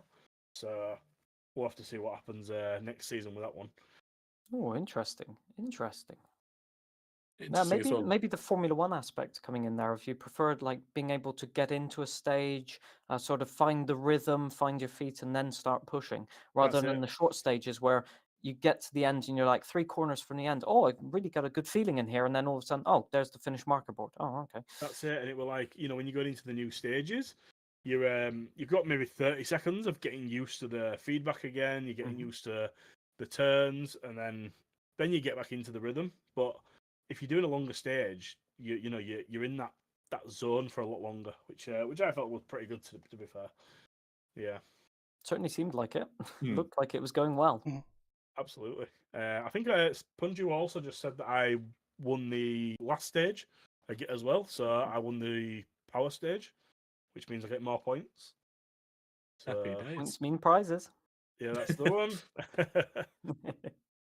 That was a yeah. very clean drive. Yeah, I must admit, thinking back about it, yes, it was a very clean drive in the last stage. And others made serious mistakes, of which I can think of Tom and Punju as well. Just throwing it off the course, unfortunately, it must be said. But yeah, when there's points on the go for that one stage, you cannot afford to throw it off the course, and you certainly didn't. Well, I thought I did really bad because I crashed twice in that final stage, and then Tom came into the VC. I mean, you probably already spoke to him, but it was just like I just sent it, and we got 3 minutes of penalties. I'm like, wow, that's crazy. You don't have to not crash. You just have to crash less than the other That was people. it. I mean, I did crash. I went straight down a cliff. I've actually got a clip of it if you want to have a look. I jumped straight off a cliff, went down, I went back through all the trees and the rubble, and then jumped back up onto the track. So so I just fully skipped out a hairpin, didn't get any penalties for it. So Happy days. I think we caught that live. Yeah, it was just Yeah. a funny moment. I think we caught that one live. yeah, I was like, yeah, how did I not get a penalty? Yeah. absolutely incredible stuff that can happen in these rallies, though. Just when you consider that the roads have so many obstacles, but sometimes, just sometimes, maybe once out of 100, maybe the obstacles can actually help you get back on track. We saw it with Tom, we saw it with yourself, we saw it with Punju as well on the last stage. Yeah, there's been actually many points where the obstacles have helped. Yes. Absolutely. Absolutely. I think it as well. Fine. Do you know what? Part of Rally Mexico as well. When we've been going around them like long sweeping corners, like the medium, and then it tightens medium. Actually, like riding them and going around, it gives you some more speed and a bit more control, rather than going slower into it and then turning on the actual track. I've found to help out really. Just one of your front wheels is like hanging off the cliff. That's where I found a bit more time, I believe. Yeah, you can in these rallies, especially the gravel rallies. You can what we call ditch hooking. You just get one wheel on the inside and it pulls you around. And but it's a very dangerous tactic, as we saw with Tom, because he got two wheels on there and it just dragged him into the ditch instead. So it's a double-edged sword, that one. That's it. That is the one. We've one thing we've been doing all afternoon as well. We've been getting questions in from chat. Hoodie Pete has a question specifically for you, Patterson. He asked, "Is the washing machine on?" The washing machine is currently off. Amazing stuff. But yeah, thank you for taking the time to chat to us and for fantastic racing this afternoon. Guys, thank you. Honestly, broadcast is amazing. Behind the scenes is amazing. Commentary is amazing as always. I'm going to go now, sit with a cup of tea and watch this back. But yeah, just wanted to say thank you for that, guys. Lovely stuff. And No yeah, worries. Thank you for driving so awesome. Appreciate that. Take care, guys. See you soon. Well, that's the end of this week's rally action. Just one extra special There's a guest, lot of action. because Rob. I We got know, producer Rob. TK, you will not say it, and yes, this camera is not well set up, but I need to shout out TK. He's come in and done this stream with literally 60 seconds notice. I had prepared to have to get into the commentary box again, which is not my forte, and the man came swinging in from the upper rafters and saved my blushes. So TK, because you won't say it yourself, I've plumbed myself in as guest number 10 just to say thank you so much. I am now going to disappear so you can actually wrap the stream up properly. But once again, yeah, thank you, mate. It's really, really appreciated. MVP of the Creator Series. Definitely. I can echo that point of view for sure. Well, it's been a pleasure having you on, Isa. Your insight into rally has been super helpful. Obviously, not only helping myself learn as we go through the courses, but I'm sure helping the people at home as well. If they do want to find out, and they should want to find out more about yourself, where can they find you? Obviously, we'll be raiding into you after this as well. But social media, where can they find you? Anything named is amusing, basically. I use the same username everywhere, so should be easy to find. Lovely stuff. And don't forget, if you do want to find out more about the Creator Series, more behind the scenes action, more highlights, more footage, links, all the usernames are above. We've got YouTube, Instagram, X or Twitter, whatever you want to call it, and TikTok as well. All the highlights and some fantastic clips do go on there for myself at the Mousemeister on 90% of things, or at TK on comms.